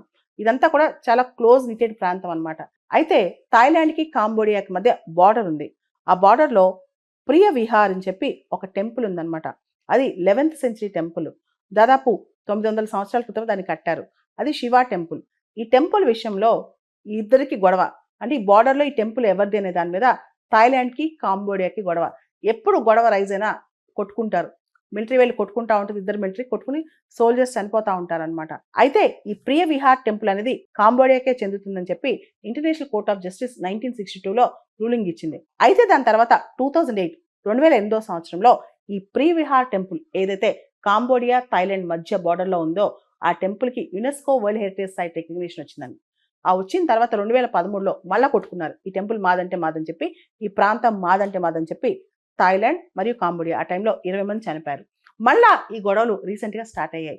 ఈ టెంపుల్ మాది, ఈ బార్డర్ ఏరియాలో ఉన్న ఈ ప్రాంతం మాది అని చెప్పి. అయితే ఇక్కడ మొత్తం చూసుకుంటే Myanmar, Laos, Cambodia, Vietnam, Thailand ఈ దేశాలన్నీ కూడా వెల్ నిట్, అంటే చాలా ల్యాండ్ బౌండరీ చాలా క్లోజ్గా ఉన్న కంట్రీస్ అనమాట. ఇదంతా ఒకప్పుడు ఇండో చైనా ప్రాంతం. వీళ్ళ మధ్య ఇంకా చాలా బార్డర్ ఇష్యూస్ చాలా ఉన్నాయి. దానిలో ఒక పెద్ద ఇష్యూయే ఈ ప్రియ విహార్ టెంపుల్ అనమాట. ఈ టెంపుల్ ఇష్యూలోనే థాయిలాండ్, కాంబోడియా చాలా సంవత్సరాల నుంచి అప్పుడప్పుడు గొడవలు పడుతూనే ఉంటారు. దానిలో థాయిలాండ్లో స్ట్రాంగ్ ప్రభుత్వం వచ్చినప్పుడల్లా ఇంకొకసారి పెద్ద ఫైట్ జరుగుద్ది. రీసెంట్గా సంతాలి భాషలో ప్రచురించిన రాజ్యాంగాన్ని ద్రౌపది ముర్ము గారు రిలీజ్ చేశారు. మనందరూ తెలుసు, మన రాజ్యాంగంలో 8th షెడ్యూల్లో 22 లాంగ్వేజెస్ ఉన్నాయి. దానిలో సంతాలి కూడా ఒకటి.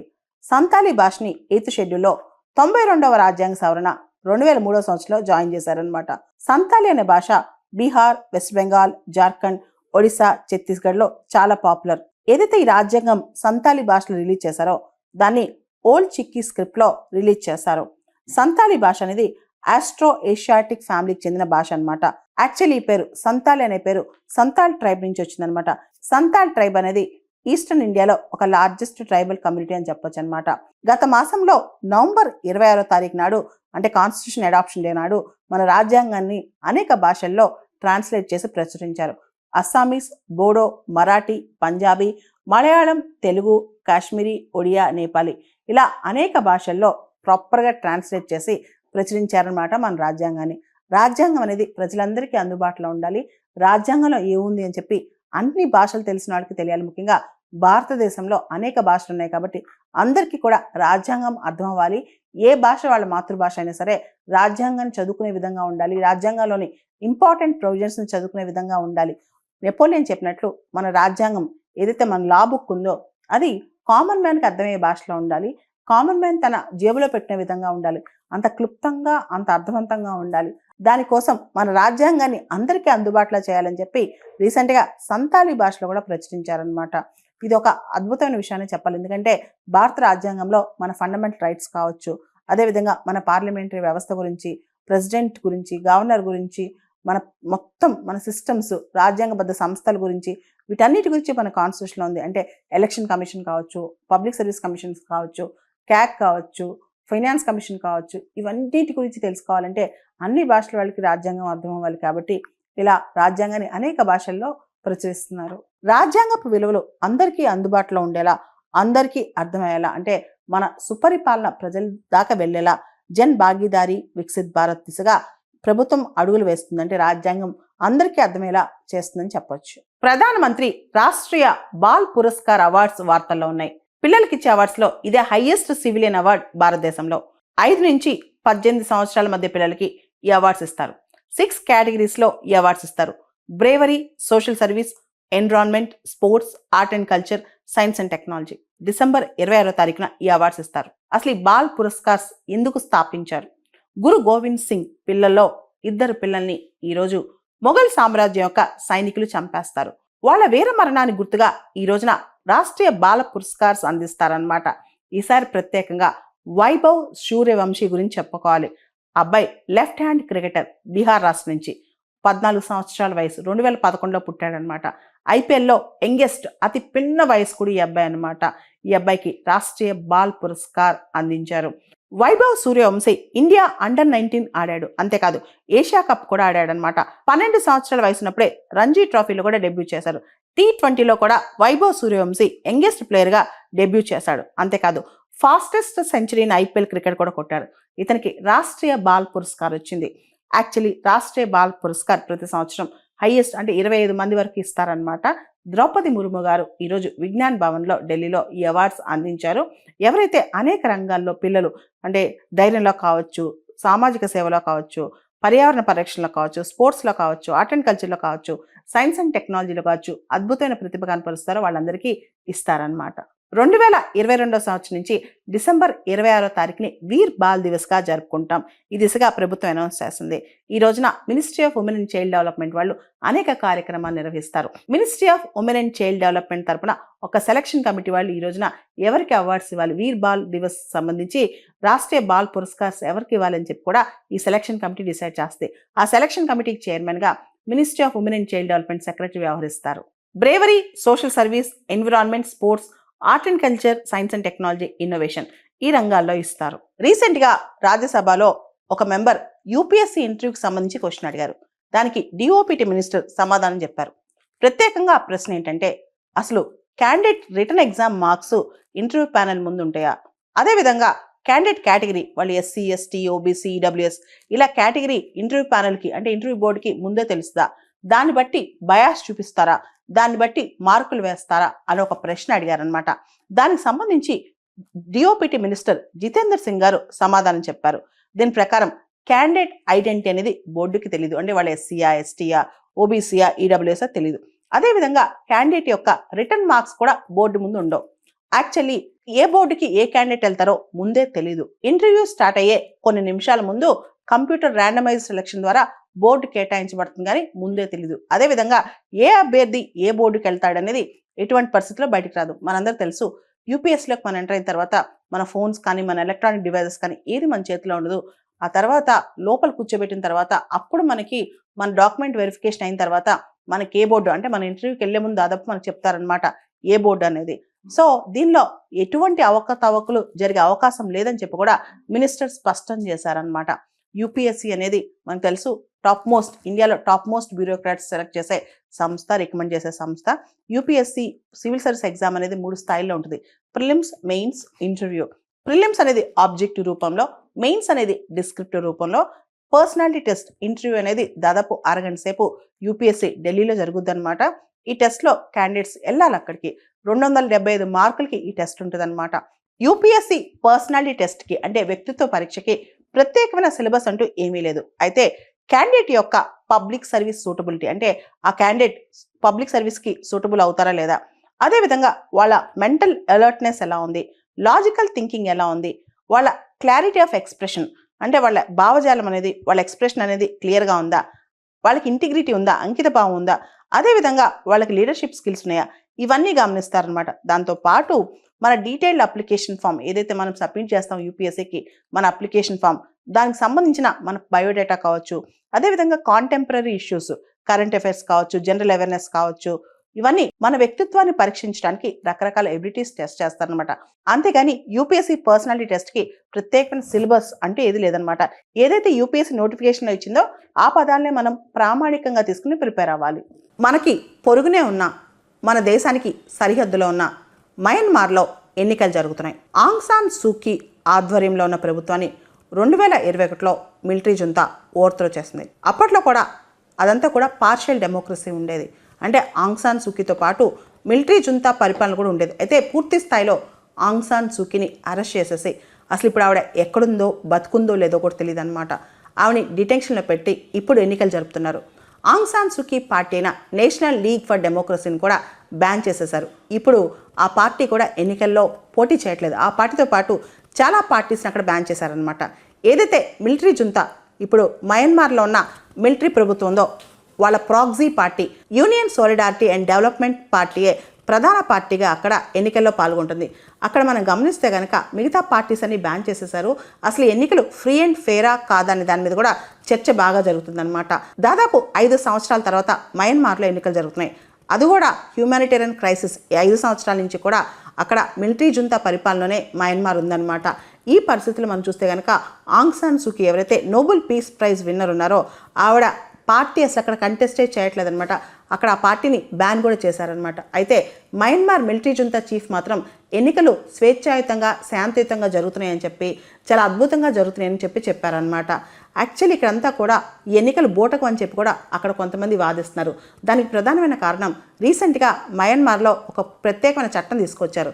ఎవరైనా సరే ఎన్నికల్ని అబ్స్ట్రక్ట్ చేసినా డిస్ట్రక్ట్ చేసినా వాళ్ళకి కొన్ని సందర్భాల్లో డెత్ పెనాల్టీ ఉరిశిక్ష కూడా పడే అవకాశం ఉంది. అంతేకాదు వాళ్ళకి లైఫ్ ఇంప్రిజన్మెంట్ పడవచ్చు, 10 నుంచి 20 సంవత్సరాలు శిక్ష పడవచ్చు. ఇలా కఠినమైన శిక్షలు తీసుకొచ్చారనమాట. అంటే ఎన్నికలు అబ్స్ట్రక్ట్ చేయడం అంటే ఎవరైనా సరే ఎన్నికలకు సంబంధించి ఎటువంటి ప్రచారం చేసినా, దుష్ప్రచారం చేసినా, లేదా ఆ ఎన్నికల్లో ఎవరైనా అబ్స్ట్రక్ట్ చేయడానికి ట్రై చేసినా, ఎలక్టోరల్ ఇంటర్ఫరెన్స్ అయినా సరే మేము ఒప్పుకోమని చెప్పి మయన్మార్ మిలిటరీ జుంతా జూలై 2025లోనే ఒక ప్రత్యేకమైన చట్టం తెచ్చిందనమాట. Law on the protection of multi party democratic general elections from obstruction, disruption and destruction అని చెప్పి ఈ పేరుతో ఒక చట్టం తీసుకొచ్చింది. ఈ చట్టం చాలా భయానకంగా ఉంది అనమాట. అంటే ఎన్నికలకు సంబంధించి ఎలా రియాక్ట్ అయినా, రెస్పాండ్ అయినా అక్కడ అరెస్ట్కి ప్రమాదం ఉంది. కాబట్టి చాలామంది ప్రజలు భయభ్రాంతులతో అక్కడ ఓట్లేస్తున్నారు. కొంతమంది ఓటు వేయడానికి కూడా ఇష్టపడలేదన్నమాట. అయితే ఫిబ్రవరి 2021లో మిలిటరీ కూ జరిగింది. అంటే మిలిటరీ వాళ్ళ కుట్ర జరిగి అక్కడ ఆంగ్ సాన్ సూకీ ప్రభుత్వం ఏదైతే పార్షియల్ డెమోక్రసీ ఉందో దాన్ని కూడా అక్కడ పడేశారనమాట. ఆ తర్వాత నుంచి ఆంగ్ సాన్ సూకీ ఎక్కడుందో ఇప్పటివరకు తెలియదు. ఈవెన్ ఆవిడ కొడుకు కూడా చెప్తున్నారు ఆవిడ బతుకుందో లేదో కూడా తెలియదు అని చెప్పి. ఇటువంటి సందర్భంలో మయన్మార్ అనేది డెమోక్రసీ వైపు వెళ్తుందా, ఫ్రీ అండ్ ఫేర్ ఎలక్షన్ జరుగుతున్నాయా లేదా, ఇంక్లూజివ్గా ఎలక్షన్స్ జరుగుతున్నాయా లేదా అనే దాని మీద అక్కడ చాలా చర్చ జరుగుతుందన్నమాట. మనం చూస్తున్నాం ఇండియా చుట్టుపక్కల అనేక దేశాలు, అది బంగ్లాదేశ్ కావచ్చు, మయన్మార్ కావచ్చు, నేపాల్ కావచ్చు, పాకిస్తాన్ కావచ్చు, శ్రీలంక కావచ్చు, ఇలా చాలా దేశాల్లో అసలు పూర్తి స్థాయిలో ప్రజాస్వామ్యం ఉందా, అక్కడ ఎన్నికలు స్వేచ్ఛాయుతంగా జరుగుతున్నాయా అనే దాని మీద అక్కడ జెన్జీ ఆలోచిస్తున్నారనమాట. మనం చూస్తే మయన్మార్లో కూడా కంప్లీట్గా మిలిటరీ కంట్రోల్ ఉంటుందన్నమాట. అక్కడ ఎన్నికలు జరిగినా ఆ ఎన్నికలు నిజంగా స్వేచ్ఛాయుతంగా జరుగుతున్నాయి లేదా అవి ఒట్టి బూటకమేనా అని చెప్పి చాలామంది ఆలోచిస్తూ ఉంటారు. అంతేకాదు మన పొరుగునే ఉన్న బంగ్లాదేశ్లో కూడా వచ్చే ఫిబ్రవరిలో ఎన్నికలు జరగబోతున్నాయి.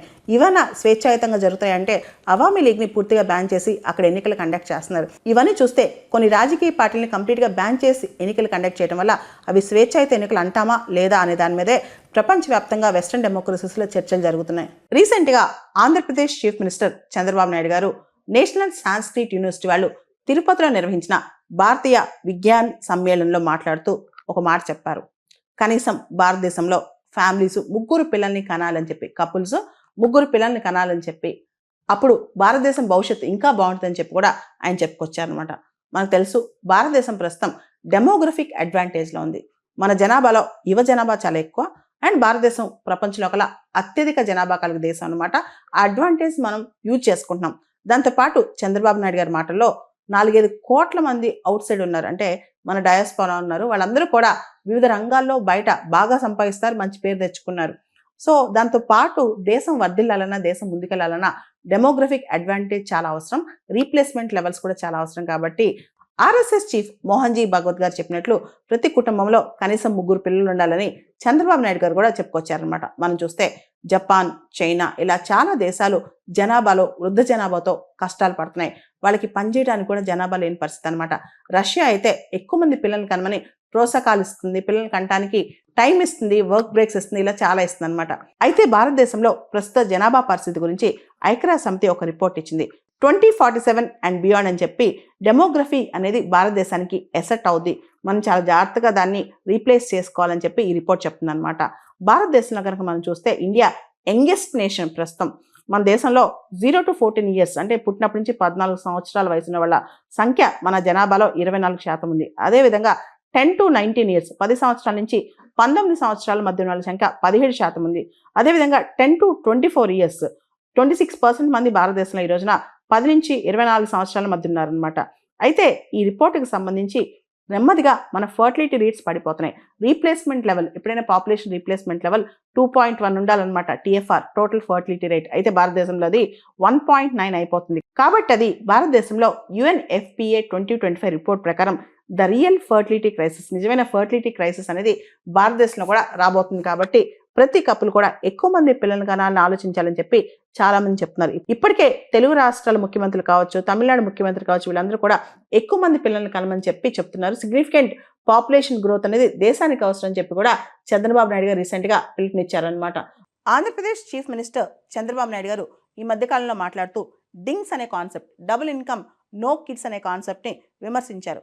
మన తల్లిదండ్రులు అలానే ఆలోచిస్తే, అంటే మనల్ని కనకూడదు, మన ఇన్కమ్ మనకే కావాలి, మనం మన లైఫ్ని లగ్జూరియస్గా అనుభవించాలి అని ఆలోచిస్తే మనం ఇక్కడ భూమి మీద ఉండేవాళ్ళమా? కాబట్టి న్యూక్లియర్ ఫ్యామిలీస్ని కూడా విమర్శిస్తూ ఆయన బిగ్గర్ ఫ్యామిలీస్ గురించి, లార్జర్ ఫ్యామిలీస్ గురించి ఆయన చర్చను కూడా తీసుకొచ్చారనమాట. సిగ్నిఫికెంట్ పాపులేషన్ గ్రోత్ అంటే దేశంలో జనాభా వృద్ధి అనేది మన దేశానికి చాలా అవసరం అని, ముఖ్యంగా దేశం ముందుకెళ్లాలంటే హ్యూమన్ రిసోర్స్ చాలా అవసరం అని చెప్పి కూడా అందరూ అభిప్రాయపడుతున్నారు. దీనికి సంబంధించే ఇప్పటికే RSS చీఫ్ మోహన్ భాగవత్ గారు చెప్పారు, ప్రతి కుటుంబం, ప్రతి కపుల్ 3 పిల్లల కంటే దేశం సమృద్ధిగా ముందుకెళ్తుందని, 2047 నాటికి మనం ఇంకా వృద్ధి సాధించవచ్చు. జనాభా గనక మనం రీప్లేస్మెంట్ లెవెల్లో మన జనాభాను పెట్టుకుని జనాభా వృద్ధిలో మనం ముందుకెళ్తే, ప్రతి కుటుంబంలో 3 పిల్లలు కనుక ఉంటే దేశం ఇంకా ముందుకెళ్తుందని చెప్పి కూడా ఆలోచిస్తున్నారు అనమాట. అంతేకాదు ఎక్కువ మంది జనాభా అనేది పాత రోజుల్లో బర్డన్ గా ఉండేది, కానీ ఇప్పుడు జనాభా అనేది ఎసెట్ అనమాట. ముఖ్యంగా ఇటువంటి డెమోగ్రఫిక్ అడ్వాంటేజ్ భారతదేశంలో ఉంది కాబట్టి దాన్ని మనం ఇంకా రీప్ చేసుకోవాలని చెప్పి కూడా నేతలు అభిప్రాయపడుతున్నారు. సంజీవ్ సన్యాల్ గారు, మన prime ministers economic advisory council member, recent గా కొన్ని వ్యాఖ్యలు చేశారు. ఇప్పుడు అవి దేశవ్యాప్తంగా చర్చల్లో ఉన్నాయి. UPSC ప్రిపరేషన్ అనేది వేస్ట్ ఆఫ్ టైం అని, చాలా మంది దానిలో స్టక్ అయిపోతున్నారని, 4 సంవత్సరాలు వేస్ట్ అయిపోతున్నాయని, అంతేకాదు కొంతమంది ప్రొఫెషనల్ UPSC ఆస్పిరెంట్స్ అంటే చాలా సంవత్సరాల పాటు ఆ సైకిల్లోనే కొట్టుకుపోతున్నారని ఆయన చెప్పుకొచ్చారనమాట. దానికి బదులు ఆర్టిఫిషియల్ ఇంటెలిజెన్స్ కావచ్చు, ఆటోమేషన్ కావచ్చు, ఇలా కొత్త టెక్నాలజీస్ చాలా వచ్చేస్తున్నాయి. వాటిలో అప్రెంటిస్షిప్ స్కిల్స్ నేర్చుకుంటే కనుక చాలా పైకి వస్తారని, దాంతోపాటు మన యూనివర్సిటీస్ ఏదైతే ట్రెడిషనల్ యూనివర్సిటీ ఎడ్యుకేషన్ ఉందో, గంటలు సంవత్సరాల తరబడి క్లాస్ రూమ్లో కూర్చోవటం, దాంతోపాటు లెక్చర్లు వినటం, ఇవన్నీ కాకుండా స్ట్రక్చరల్ షిఫ్ట్ రావాలి మన ఎడ్యుకేషన్ సిస్టంలో, పూర్తి స్థాయిలో ప్రక్షాళన రావాలని చెప్పి కూడా ఆయన చెప్పుకొచ్చారనమాట. ఎప్పుడైతే సింగిల్ మైండెడ్ UPSC పర్సూట్స్ ఉన్నాయంటే, మేము UPSC సివిల్స్ తప్ప ఇంకేమి ప్రిపేర్ అవ్వం, అలాంటివి అవుట్డేటెడ్ కాన్సెప్ట్స్ అని, అదేవిధంగా ఎలీట్ కాంపిటేటివ్ ఎగ్జామ్స్ అని పెట్టుకుని కొన్ని కన్వెన్షనల్ ఎగ్జామ్స్ ప్రిపేర్ అవుతూ జీవితాలు వేస్ట్ చేస్తున్నారు విద్యార్థులు అని చెప్పి కూడా ఆయన వ్యాఖ్యానించారు. అదే కాకుండా యూనివర్సిటీకి సంబంధించి డిగ్రీస్ కోసం, డిగ్రీ, PG, PhD కోసం చాలా వరకు సంవత్సరాలు గడిపేస్తున్నారని, అదంతా అవుట్డేటెడ్ మైండ్ సెట్ అని చెప్పి, దాంతోపాటు మనం జనరల్గా జాబ్ సెక్యూరిటీ అంటే స్టేటస్ కోసం, జాబ్ కోసం, స్టెబిలిటీ కోసం మంచి కాంపిటేటివ్ ఎగ్జామ్స్ రాస్తాం, లేదా పెద్ద ప్రొఫెషనల్ కోర్సెస్ చేస్తూ ఉంటాం, దానిలో సంవత్సరాలు యూనివర్సిటీ డిగ్రీస్లో ఉంటాం. ఇవన్నీ పక్కన పెడితే స్కిల్స్, అడాప్టబిలిటీ, ఇన్నోవేషన్, ఏదైతే కొత్త తరం టెక్నాలజీ ఏదైతే వస్తుందో అది ప్రపంచ ఆర్థిక వ్యవస్థనే రీషేప్ చేస్తుంది కాబట్టి, ప్రపంచ ఆర్థిక వ్యవస్థనే ముందుకు నడుపుతుంది కాబట్టి, మనం కొత్త తరం టెక్నాలజీ వైపు, ముఖ్యంగా ఆర్టిఫిషియల్ ఇంటెలిజెన్స్ కావచ్చు, డిస్రప్టివ్ టెక్నాలజీ కావచ్చు, ఆటోమేషన్ కావచ్చు, ఇలా కొత్త స్కిల్స్ అనేవి మార్కెట్లో వస్తున్నాయి. మనం ఇంకా outdated 20th century career models పక్కన పెట్టి 21st సెంచరీ కెరీర్ మోడల్స్లోకి వెళ్ళిపోవాలి. దాంతోపాటు పెద్ద కాంపిటేటివ్ ఎగ్జామ్స్ మీద సంవత్సరాలు టైం వేస్ట్ చేసుకోకూడదు. ముఖ్యంగా మన కన్వెన్షనల్ యూనివర్సిటీ మోడల్ కూడా ఏదైతే లెక్చర్ బేస్డ్ క్లాస్ రూమ్స్ ఉన్నాయో, అంటే క్లాస్ రూమ్లో కూర్చోబెట్టి గంటలు లెక్చర్స్ ఇవ్వడం, అదేవిధంగా మన యూనివర్సిటీ స్ట్రక్చర్స్ ఏవైతే రిజిడ్ అకాడమిక్ స్ట్రక్చర్స్ ఉన్నాయో వాటిలో మార్పులు రావాలని చెప్పి కూడా ఆయన చెప్పుకొచ్చారనమాట. కొత్త మోడల్లోకి మనం ఎంటర్ అయిపోవాలి. ఏదైతే పాత కంటెంట్స్ ఉన్నాయో, పాత స్టైల్ ఆఫ్ స్టడీస్ ఉన్నాయో వాటితో డిస్కనెక్ట్ అవ్వాలి. స్కిల్ బేస్డ్ ఎడ్యుకేషన్ రావాలి. యూనివర్సిటీస్లో కూడా స్కిల్స్ మీద ఎక్కువ ప్రయారిటీ ఇవ్వాలి. కటింగ్ ఎడ్జ్ టెక్నాలజీ కావచ్చు, ముఖ్యంగా మన యూనివర్సిటీ ఎడ్యుకేషన్ మొత్తం కూడా ఒక స్ట్రక్చర్ అండ్ షిఫ్ట్లోకి రావాలి. ఎర్లీ వర్క్ ఎక్స్పీరియన్స్ కూడా చాలా అవసరం అని చెప్పి కూడా ఆయన చెప్పుకొచ్చారనమాట. ఈ మధ్యకాలంలో మనం చూస్తే ఆన్లైన్ లెర్నింగ్ కావచ్చు, ఫ్లెక్సిబుల్ స్టడీ అవర్స్ కావచ్చు, ఇవన్నీ కూడా ప్రొలాంగ్డ్ ఎకడమిక్ సైకిల్స్. అంటే ఖచ్చితంగా ఇన్ని గంటల క్లాస్ రూమ్లో కూర్చోవాలి, ఇన్ని గంటలు ఇన్ని సబ్జెక్టులు చదవాలి, ఇవన్నీ పక్కన పెట్టి ఆన్లైన్ లెర్నింగ్, ఫ్లెక్సిబుల్ లెర్నింగ్ మీద ఎక్కువ ఫోకస్ చేయాలని చెప్పి కూడా ఆయన చెప్పుకొచ్చారనమాట. సంజీవ్ సన్యాల్ గారు ఇదే విధంగా కాలేజ్ ఎక్స్పీరియన్స్, ఆయన తన కాలేజ్ ఎక్స్పీరియన్స్ చెప్పి, నేను కాలేజ్లో పెద్దగా నేర్చుకుంది ఏమీ లేదు, ఎర్లీ వర్క్ ఎక్స్పీరియన్స్ పిల్లలకి చాలా అవసరం, స్టడీ అంటే మాడ్యులర్ స్టడీస్ కూడా ఎంతవరకు చదవాలో ఆ స్కిల్ నేర్చుకోవడం, మళ్ళీ వర్క్ చేసుకోవడం, ఎక్స్పీరియన్స్ లెర్నింగ్ కానీ ఎర్లీ వర్క్ ఎక్స్పీరియన్స్ కానీ ఆస్పిరెంట్స్కి చాలా అవసరం. దాంతో పాటు రియలిస్టిక్గా ఉండాలి. మన ఎడ్యుకేషన్ సిస్టమ్ అనేది రియలిస్టిక్గా ఉండాలి, అందరికీ అందుబాటులో ఉండాలి. ముఖ్యంగా 21st సెంచరీ భవిష్యత్ నీడ్స్ని ఆలోచించి ఎడ్యుకేషన్ ఉండాలి, కానీ ఒకటే చోట స్టక్ అయిపోకూడదని కూడా ఆయన చెప్పుకొచ్చారనమాట.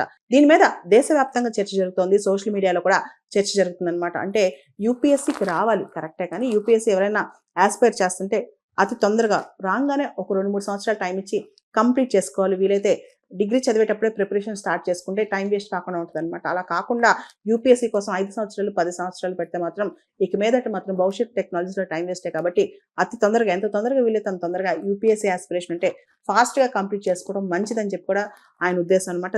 ఒకవేళ కనుక యూపీఎస్సీ చేయాలి, ఐఏఎస్ ఐపీఎస్ అవ్వాలి అనుకుంటే కనుక ఎంత తొందరగా వీలైతే అంత తొందరగా కంప్లీట్ చేసుకుంటే భవిష్యత్తులో టైం వేస్ట్ కాకుండా ఉంటుందని కూడా ఈ చర్చలో చాలా మంది డిస్కస్ చేస్తున్నారు. ఇజ్రాయెల్ దేశం రీసెంట్గా సొమాలిలాండ్ని స్వతంత్ర దేశంగా గుర్తించింది. సొమాలిలాండ్ అనేది హార్న్ ఆఫ్ ఆఫ్రికాలో ప్రాంతంలో ఉంటుందన్నమాట. అయితే సోమాలియా దేశం నుంచి ఈ సొమాలిలాండ్ అనేది విడిపోయింది 1991లో. ప్రపంచంలో ఐక్యరాజ్య సమితి కానీ ఇతర దేశాలే కానీ సొమాలిలాండ్ని సపరేట్ దేశంగా గుర్తించలేదు. మొట్టమొదటిసారిగా ఇజ్రాయెల్ సొమాలిలాండ్ని ఒక సోవరెన్ స్టేట్గా గుర్తించిందనమాట. దీంతో ప్రపంచవ్యాప్తంగా దీని మీద చర్చ మొదలైంది. అంతేకాదు ప్రపంచంలోని అనేక దేశాలు ఇజ్రాయెల్ నిర్ణయాన్ని ఖండించాయి. ముఖ్యంగా మనం చూస్తే కనుక టర్కీ, సౌదీ అరేబియా, ఆఫ్రికన్ యూనియన్తో సహా చాలా మంది దీన్ని ఖండించారనమాట. యాక్చువల్లీ ఇజ్రాయెల్ సొమాలిలాండ్ని ఎందుకు సపరేట్ కంట్రీగా గుర్తించి దాంతో రిలేషన్ స్టార్ట్ చేస్తుందనే దాని మీద చర్చ జరుగుతుంది. ఇక్కడ మనం గమనిస్తే కనుక ఇమీడియట్గా సొమాలిలాండ్తో వ్యవసాయం, ఆరోగ్యం, టెక్నాలజీ, ఆర్థిక వ్యవస్థ ఇలా అనేక అంశాల్లో ఇజ్రాయెల్ సొమాలిలాండ్తో భాగస్వామ్యం కానుంది. దీంతో పాటు Israel prime minister Benjamin Netanyahu ఇదంతా కూడా అబ్రహాం అకార్డ్స్ పరంగానే జరిగిందని చెప్పారనమాట. మనకు తెలుసు డొనాల్డ్ ట్రంప్ ఇంతకుముందు అంటే ట్రంప్ 1.0లో అబ్రహాం అకార్డ్స్ అని చెప్పి ఇజ్రాయెల్ మరియు ఇతర ముస్లిం కంట్రీస్ మధ్య కొన్ని అకార్డ్స్కి మధ్యవర్తిత్వం వహించారనమాట. దానికి సంబంధించి ఇజ్రాయెల్ ఇప్పుడు అరబ్ దేశాలతో దగ్గర అవుతుంది. దానిలో భాగంగానే సొమాలిలాండ్కి నేను క్లోజ్ అయ్యానని చెప్పి ఇజ్రాయెల్ చెప్పుకొస్తుంది. అయితే దీని వెనకాల ఒక కథ ఉందని చెప్పి చాలా మంది అంటున్నారు. ఏదైతే ఎర్ర సముద్రం రెడ్ సీ ప్రాంతం ఉందో అక్కడ హౌతీస్ ప్రాబల్యం చాలా ఉందన్నమాట. అయితే ఇజ్రాయెల్ హౌతీస్ని కంట్రోల్ చేయాలన్నా, ఆ ప్రాంతాల్లో పట్టు తెచ్చుకోవాలన్నా ఈ హార్న్ ఆఫ్ ఆఫ్రికాలో ఇజ్రాయెల్కి ఒక ప్లేస్ కావాలి. ఇజ్రాయెల్ అక్కడి నుంచి ఆపరేట్ చేసే విధంగా దానికి సంబంధించి హౌతీస్ని మట్టు పెట్టడం కోసం, ముఖ్యంగా రెడ్ సీకి సంబంధించి కంట్రోల్ తెచ్చుకోవడం కోసం ఇజ్రాయెల్ సొమాలిలాండ్ని ఇండిపెండెంట్ స్టేట్గా గుర్తించిందని చెప్పి ఇంటర్నేషనల్ ఎక్స్పర్ట్స్ చెప్తున్నారనమాట. అయితే హౌతీ రెబల్స్ మాత్రం ఎవరైతే యెమెన్లో గవర్నమెంట్ నడిపిస్తున్నారో డిఫాక్టో గవర్నమెంట్, వాళ్ళందరూ కూడా ఇజ్రాయెల్ ప్రెజెన్స్ని తప్పుపడుతున్నారు. ఇజ్రాయెల్ సొమాలిలాండ్కి వస్తే కనుక మేము పగ తీర్చుకుంటామని చెప్పి వాళ్ళు బెదిరిస్తున్నారనమాట. అసలు ఈ సొమాలిలాండ్ అంటే ఇది సోమాలియా నుంచి బ్రేక్అవే స్టేట్ అనమాట. దాదాపు 33 సంవత్సరాలుగా ఇది సపరేట్గా ఇండిపెండెంట్గా ఉంటుంది, కానీ ప్రపంచవ్యాప్తంగా దీనికి గుర్తింపు లేదనమాట. అయితే దీనికి సంబంధించి ప్యారలల్ గవర్నమెంట్, పోలీస్ ఫోర్స్ అన్నీ పెట్టుకుంది. అంటే ప్యారలల్ ఎకానమీ ఉంది, కరెన్సీ ఉంది, పోలీస్ ఫోర్స్ అన్నీ ఉన్నాయి, కానీ డీజ్యూర్ రికగ్నిషన్ లేదంటే అఫీషియల్గా లీగల్గా రికగ్నిషన్ లేదనమాట. ఈ ప్రాంతం అంతా కూడా సెమీ డెజర్ట్ టెరిటరీ, అంటే చాలా వరకు ఎడారి ప్రాంతంలా ఉంటుందన్నమాట. ఇది గల్ఫ్ ఆఫ్ ఎడెన్ తీర ప్రాంతం, అంటే కోస్ట్ దగ్గర ఉంటుందన్నమాట. ఎక్కువగా ఈ సొమాలిలాండ్ ప్రాంతం అంతా కూడా ఐజాక్ క్లాన్ అని చెప్పి ఒక ఎథ్నిక్ గ్రూప్ ఉంటుందన్నమాట. దాదాపు ఈ సొమాలిలాండ్లో 60 lakh పీపుల్ ఉంటారు. వీళ్ళందరూ కూడా సోమాలియాతో పోలిస్తే కాస్త స్టేబుల్గా, పీస్ఫుల్గానే ఉంటారనమాట. రీసెంట్గా సొమాలిలాండ్ని Israel separate independent స్టేట్గా గుర్తించడంతో Somaliland president అబ్దుల్లాహి ఒక స్టేట్మెంట్ ఇచ్చారు.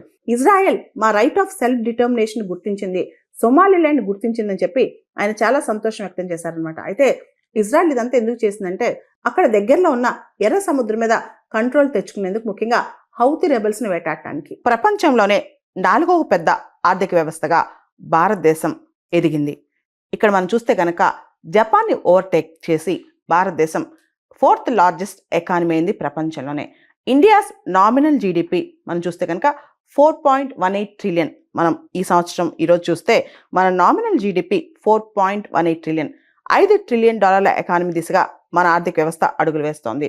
ప్రపంచవ్యాప్తంగా మనం చూస్తే అమెరికా ఫస్ట్ ప్లేస్లో ఉంది, తర్వాత చైనా, తర్వాత Germany, 4th India, 5th Japan. అంటే జపాన్ కూడా ఓవర్టేక్ చేసి మనం 4th లార్జెస్ట్ ఎకానమీ అన్నమాట. ఇండియా అతి త్వరలో జర్మనీని కూడా ఓవర్టేక్ చేసి 3rd లార్జెస్ట్ ఎకానమీ అవుతుంది. దాదాపు 2030 కల్లా ప్రపంచంలోనే 3వ అతిపెద్ద ఆర్థిక వ్యవస్థగా భారతదేశం ఎదగనుందన్నమాట. మనం చూస్తే గనక ఇండియా అప్పటికి $7.3 ట్రిలియన్ ఆర్థిక వ్యవస్థ అయ్యే అవకాశం కనిపిస్తుంది అనమాట. సో ఇండియా 2030 కల్లా ప్రపంచంలోనే 3వ పెద్ద ఆర్థిక వ్యవస్థగా ఎదగబోతోంది. ఇక్కడ మనం చూస్తే ప్రపంచంలో చాలా పెద్ద పెద్ద దేశాలన్నీ కూడా భారతదేశంతో FTA చేసుకోవడానికి, వాణిజ్య ఒప్పందాలు చేసుకోవడానికి ముందుకొస్తున్నాయి. రీసెంట్గా ఇండియా న్యూజిలాండ్ మధ్య కూడా FTA కుదిరింది. ఇలా చాలా దేశాలకి ఇండియాతో ఇప్పుడు వాణిజ్య ఒప్పందాలు కుదురుతున్నాయి. పెద్ద పెద్ద దేశాధినేతలు భారతదేశానికి పెద్ద ట్రేడ్ కంటింజెంట్తో వచ్చి మనతో వాణిజ్య ఒప్పందాలు డిస్కషన్స్ చేసుకుంటున్నారనమాట. త్వరలో ఇండియా అమెరికా మధ్య కూడా ట్రేడ్ డీల్ కుదరబోతుందని చెప్పి వార్తలు వస్తున్నాయి. అతి త్వరలో అది ఫైనలైజ్ అవబోతుందని కూడా అనుకుంటున్నారనమాట. మనం చూస్తే గనక భారత ఆర్థిక వ్యవస్థ quarter wise performance, economic performance చూస్తే ఈ ఆర్థిక సంవత్సరంలో Q1లో అంటే Q1లో 7.8% గ్రోత్ కనిపించింది. Q2 Q2లో 8.2% గ్రోత్ రేట్ కనిపించింది అనమాట. యావరేజ్ని చూస్తే ఈ ఫినాన్షియల్ ఇయర్ 2025-2026లో మనం 8% గ్రోత్ సాధిస్తున్నామని మనకు అర్థమవుతుంది అనమాట. దీని డ్రైవర్స్ ఏంటి? ఇంత గ్రోత్ రేట్స్ బాగా పెరిగి మన ఆర్థిక వ్యవస్థ ఇంత స్ట్రాంగ్గా పుంజుకోవడానికి ప్రధానమైన కారకాలు ఏంటి, కారణాలు ఏంటో ఒకసారి చూస్తే డొమెస్టిక్ డిమాండ్ బాగా పెరగటం, ప్రైవేట్ కన్సంప్షన్ పెరగటం, అదేవిధంగా అర్బన్ స్పెండింగ్ పెరగటం, ఇండస్ట్రీ సర్వీస్ సెక్టర్ రికవర్ అవటం, దాంతోపాటు ఇన్ఫ్లేషన్, ద్రవ్యోల్బణం తగ్గుముఖం పడుతూ ప్రజల యొక్క పర్చేసింగ్ పవర్ పెరగటం అనమాట.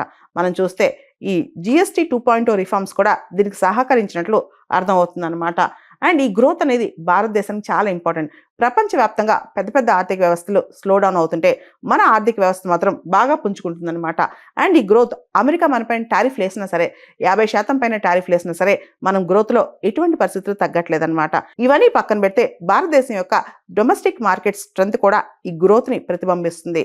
సో ప్రపంచంలో ఆర్థిక వ్యవస్థలు ఎలా ఉన్నా సరే మన మూలాలు స్ట్రాంగ్గా ఉండటం వల్ల భారత ఆర్థిక వ్యవస్థ పుంజుకుంటుందన్నమాట. మనం global rating agencies, global institutions కనుక భారత ఆర్థిక వ్యవస్థని ఏ విధంగా రేట్ చేస్తా చూస్తే వరల్డ్ బ్యాంక్ 6.5% గ్రోత్ ఉంటుందని చెప్పింది, మూడీస్ 6.4% గ్రోత్ ఉంటుందని చెప్పింది, IMF 6.6 గ్రోత్ ఉంటుందని చెప్పింది, అదేవిధంగా స్టాండర్డ్ పూర్ S&P వాళ్ళు 6.5% గ్రోత్ ఉంటుందని చెప్పారు. వీటన్నిటిని దాటేసి భారతదేశం ఇప్పుడు 8% గ్రోత్ సాధిస్తుంది అనమాట. ఇది చాలా గొప్ప ట్రెండ్ అనే చెప్పొచ్చు అనమాట. మన దగ్గర ఇన్ఫ్లేషన్ తగ్గుముఖం పట్టింది, అన్ఎంప్లాయ్మెంట్ కూడా తగ్గుతోంది, అంటే ఉద్యోగాలు పెరుగుతున్నాయి, ఎక్స్పోర్ట్స్లో కూడా గ్రాడ్యువల్ ఇంప్రూవ్మెంట్ వస్తుంది, మనం డైవర్సిఫై చేసుకుంటున్నాం, క్రెడిట్ గ్రోత్ పెరుగుతుంది, కన్సంప్షన్ డిమాండ్ రెండు పెరుగుతున్నాయి. దీంతో మన ఆర్థిక వ్యవస్థ బాగా పుంజుకుంటోంది. తైవాన్ చుట్టూతా చైనా అతిపెద్ద మిలిటరీ ఎక్సర్సైజ్ చేసింది, దాదాపు 10 గంటల పాటు. ఇప్పటి వరకు చేసిన మిలిటరీ ఎక్సర్సైజ్లో దీన్ని అతిపెద్ద మిలిటరీ ఎక్సర్సైజ్గా భావిస్తున్నారు. లైవ్ ఫైర్ డ్రిల్స్ కావచ్చు, అక్కడ ఎయిర్ డ్రిల్స్ కావచ్చు, దాంతోపాటు మల్టిపుల్ సీ డ్రిల్స్ కావచ్చు, ఇవన్నీ చేస్తుందన్నమాట. ఈ మిలిటరీ ఎక్సర్సైజ్ పేరు జస్టిస్ మిషన్ 2025. ఈ ఎక్సర్సైజ్ పూర్తి స్థాయిలో తైవాన్ని ఎన్సర్కిల్ చేస్తుందని, అదేవిధంగా తైవాన్ వెపన్స్ యొక్క స్టాక్ పైల్ దానికి సంబంధించి న్యూట్రలైజ్ చేయడానికి చైనా ట్రై చేస్తుందని, దాంతోపాటు తైవాన్కి వచ్చే ఏ ఫారిన్ మిలిటరీ సపోర్ట్ కూడా చైనా బ్లాక్ చేయడానికి ట్రై చేస్తుందని చెప్పి కూడా భావిస్తున్నారనమాట. ఈ డ్రిల్స్లో డెస్ట్రాయర్స్, బాంబర్స్, ఫైటర్ జెట్స్ ఇవన్నీ కూడా వాడి మాక్ డ్రిల్స్ చేశారంట. అసలు చైనా ఈ మాక్ డ్రిల్స్ తైవాన్ చుట్టూ ఎందుకు చేసింది? రీసెంట్గా అమెరికా దాదాపు $11 బిలియన్ ప్యాకేజ్ ఒకటి తైవాన్కి అనౌన్స్ చేసింది, ఆర్మ్స్ ప్యాకేజ్ అన్నమాట. దీనికి కౌంటర్గా చైనా ఈ డ్రిల్స్ చేస్తుందని చెప్పి అనుకుంటున్నారనమాట. ఇది 2022 నుంచి కూడా చైనా ఇలాంటి డ్రిల్స్ చేస్తూ వచ్చింది. ఇది 6th ఎక్సర్సైజ్ అని చెప్పొచ్చు అనమాట. సో ఈ డ్రిల్స్ చైనా ఎందుకు చేసింది, ఈ టైంలోనే ఎందుకు చేసిందంటే అమెరికా తైవాన్కి $11 బిలియన్ ఆర్మ్స్ ప్యాకేజ్ ప్రకటించినందుకు చైనా చేస్తుందని మనకు తెలుస్తోంది. 2027 కల్లా చైనా తైవాన్ని ఆక్యుపై చేయబోతోందా, కంప్లీట్గా తైవాన్ని ఆక్రమించబోతోందా? ఇప్పుడు వస్తున్న కథనాలు చూస్తే ఇది నిజమే అనిపిస్తుంది. రీసెంట్గా తైవాన్ యొక్క నేవీ కమాండర్ ఒక మాట చెప్పారు. చైనా పీపుల్స్ లిబరేషన్ ఆర్మీ వాళ్ళు, చైనీస్ ఆర్మీ వాళ్ళు అనకొండా స్ట్రాటజీ ఫాలో అవుతున్నారంట. తైవాన్ని ఆక్యుపై చేయడానికి, తైవాన్ని కంప్లీట్గా స్క్వీజ్ చేయడానికి చైనా వాళ్ళు అనకొండా స్ట్రాటజీ అని చెప్పి ఒక స్ట్రాటజీ ఫాలో అవుతున్నారు అనమాట. అసలు ఈ అనకొండా స్ట్రాటజీ అంటే ఏంటి? అనకొండా స్ట్రాటజీ అంటే తైవాన్ని ఆర్థిక పరంగా, మిలిటరీ పరంగా, డిఫెన్స్ పరంగా కంప్లీట్ గా సఫకేట్ చేయటం, ఊపిరి ఆడకుండా చేయటం అనమాట. శత్రువుల్ని ఒక స్నేక్, ఒక పాము ఏ విధంగా అయితే శత్రువుని చుట్టుముట్టేసి కంప్లీట్ గా ఊపిరి ఆడకుండా చేస్తావు, అనకొండా స్ట్రాటజీ కూడా అలాంటిదే. ఈ స్ట్రాటజీ గురించి విన్ఫీల్డ్ స్కాట్ అనే గొప్ప జనరల్ అమెరికన్ సివిల్ వార్ టైంలో చెప్పారంట. అనకొండా స్ట్రాటజీ అంటే కంప్లీట్ గా శత్రువుని చుట్టుముట్టడం, శత్రువుకి ఊపిరి ఆడకుండా చేయటం, శత్రువుని కబళించి వేయటం. దీనివల్ల శత్రువు ఇంకా అసలు పైకి రాలేడనమాట. దీన్నే అనకొండా స్ట్రాటజీ అంటాం. ఇప్పుడు చైనా అనకొండా స్ట్రాటజీ ఫాలో అవుతుందంట తైవాన్ పైన. అనకొండా స్ట్రాటజీలో military techniques, psychological tactics, cyber warfare ఇలా రకరకాల శక్తియుక్తులతో దీంతో కంప్లీట్ గా తైవాన్ ని చైనా వీక్ చేస్తారనమాట. దీంతో తైవాన్ తనకు తానే చాలా వీక్ అయిపోయి, బలహీన పడిపోయి చైనాతో ఫుల్ టైం వార్ కి వెళ్లకుండా, అంటే చైనా ఆక్యుపై చేసేటప్పుడు యుద్ధానికి దిక్కకుండా కంప్లీట్ గా ఒదిగిపోద్ది, కంప్లీట్ గా సబ్మిసివ్ అయిపోద్ది అనమాట తైవాన్. ఈ స్ట్రాటజీ ప్రకారం చైనా తైవాన్ ని కంప్లీట్ గా ఎయిర్ ఫోర్స్ ద్వారా, తర్వాత సీ ఫోర్స్ వాడి, అంటే నేవల్ పవర్ వాడి కంప్లీట్ గా తైవాన్ చుట్టుముట్టేసి తైవాన్కి స్లోగా తైవాన్ కంప్లీట్ గా అన్ని వైపులా నీరసం వచ్చేలా, అంటే కంప్లీట్ గా తైవాన్ టైర్డ్ అయిపోయేలాగా చేసి తైవాన్ ని ఆక్యుపై చేయాలని చైనా ప్లాన్ చేస్తుంది. ముఖ్యంగా 2049కి తైవాన్ ని కంప్లీట్ గా యూనిఫై చేసుకోవాలి చైనాలో అన్న ప్లాన్ చైనాకు ఉంది. ఇప్పుడు కూడా చైనా ఏ రోజు కూడా తైవాన్ అనేది సపరేట్ కంట్రీ అని, సోవరెన్ కంట్రీ అని బిలీవ్ చేయదు, ఒప్పుకోదు. ప్రపంచవ్యాప్తంగా కేవలం 12 దేశాలు మాత్రమే తైవాన్ సోవరెనిటీని ఒప్పుకున్నాయన్నమాట. China Taiwan just break away province, మా దగ్గర నుంచి దూరంగా ఉన్న ప్రావిన్స్, కాబట్టి తైవాన్ ని మేము ఆక్యుపై చేసే తీరుతాము, అది మా ప్రావిన్సే, తైవాన్ మా భూభాగమే అని చెప్పి షీ జిన్పింగ్ చైనీస్ ప్రీమియర్ చాలా సార్లు అన్నారు. అసలు చైనా తైవాన్ విషయంలో ఇంత పట్టు ఎందుకు పడుతుంది? అవసరమైతే ఫోర్స్ వాడైనా, చాలా బలవంత పెట్టైనా సరే తైవాన్ కంప్లీట్ గా చైనాలో యూనిఫై చేసుకోవాలని చెప్పి చైనా అనుకుంటుంది అనమాట. దీనికోసం అనకొండా స్ట్రాటజీ కూడా ఫాలో అవుతుంది.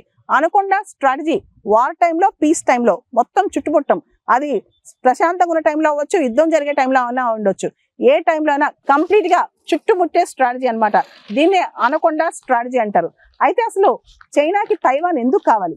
అసలు తైవాన్ చాలా చిన్న ప్లేస్ కదా, చైనాతో ఏ విధంగా సరితూగలేని ప్లేస్ కదా, కానీ చైనాకి తైవాన్ ఎందుకు కావాలి? ముఖ్యంగా తైవాన్ యొక్క స్ట్రాటజిక్ లొకేషన్ సౌత్ ఈస్ట్ చైనాలో చాలా దగ్గరగా ఉంటుంది తైవాన్. అక్కడి నుంచి మేజర్ షిప్పింగ్ రూట్స్ ఉంటాయి, అది నెంబర్ 1. రెండోది, ఈ మొత్తం ఇండో పసిఫిక్ రీజన్ లో స్ట్రాటజికల్ గా చైనా ఇంకా ముందుకెళ్లాలంటే తైవాన్ ఆక్యుపై చేయాలి. తర్వాత తైవాన్ అనేది చైనాలో భూభాగం అని చెప్పి చైనా ఇప్పటికీ నమ్ముద్ది.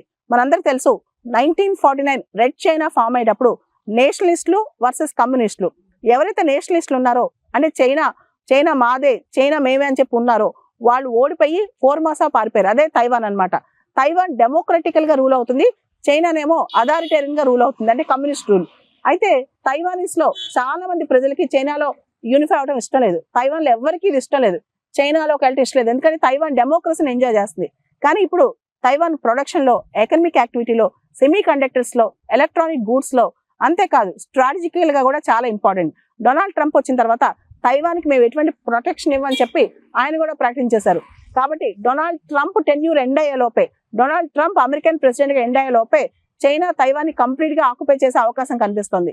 అంతేకాదు చైనా సూపర్ పవర్ అవ్వాలి అన్న దిశగా ముందుకెళ్తున్నప్పుడు తైవాన్ లాంటి చిన్న చిన్న అంశాలు ఏవైతే ఉన్నాయో, అంటే ఎప్పటి నుంచో చైనా తైవాన్ క్లెయిమ్ చేస్తుంది కాబట్టి అది సెటిల్ చేసుకోకుండా సూపర్ పవర్ స్టేటస్ ఎలా వస్తుందని చెప్పి చైనా భావిస్తుంది అనమాట.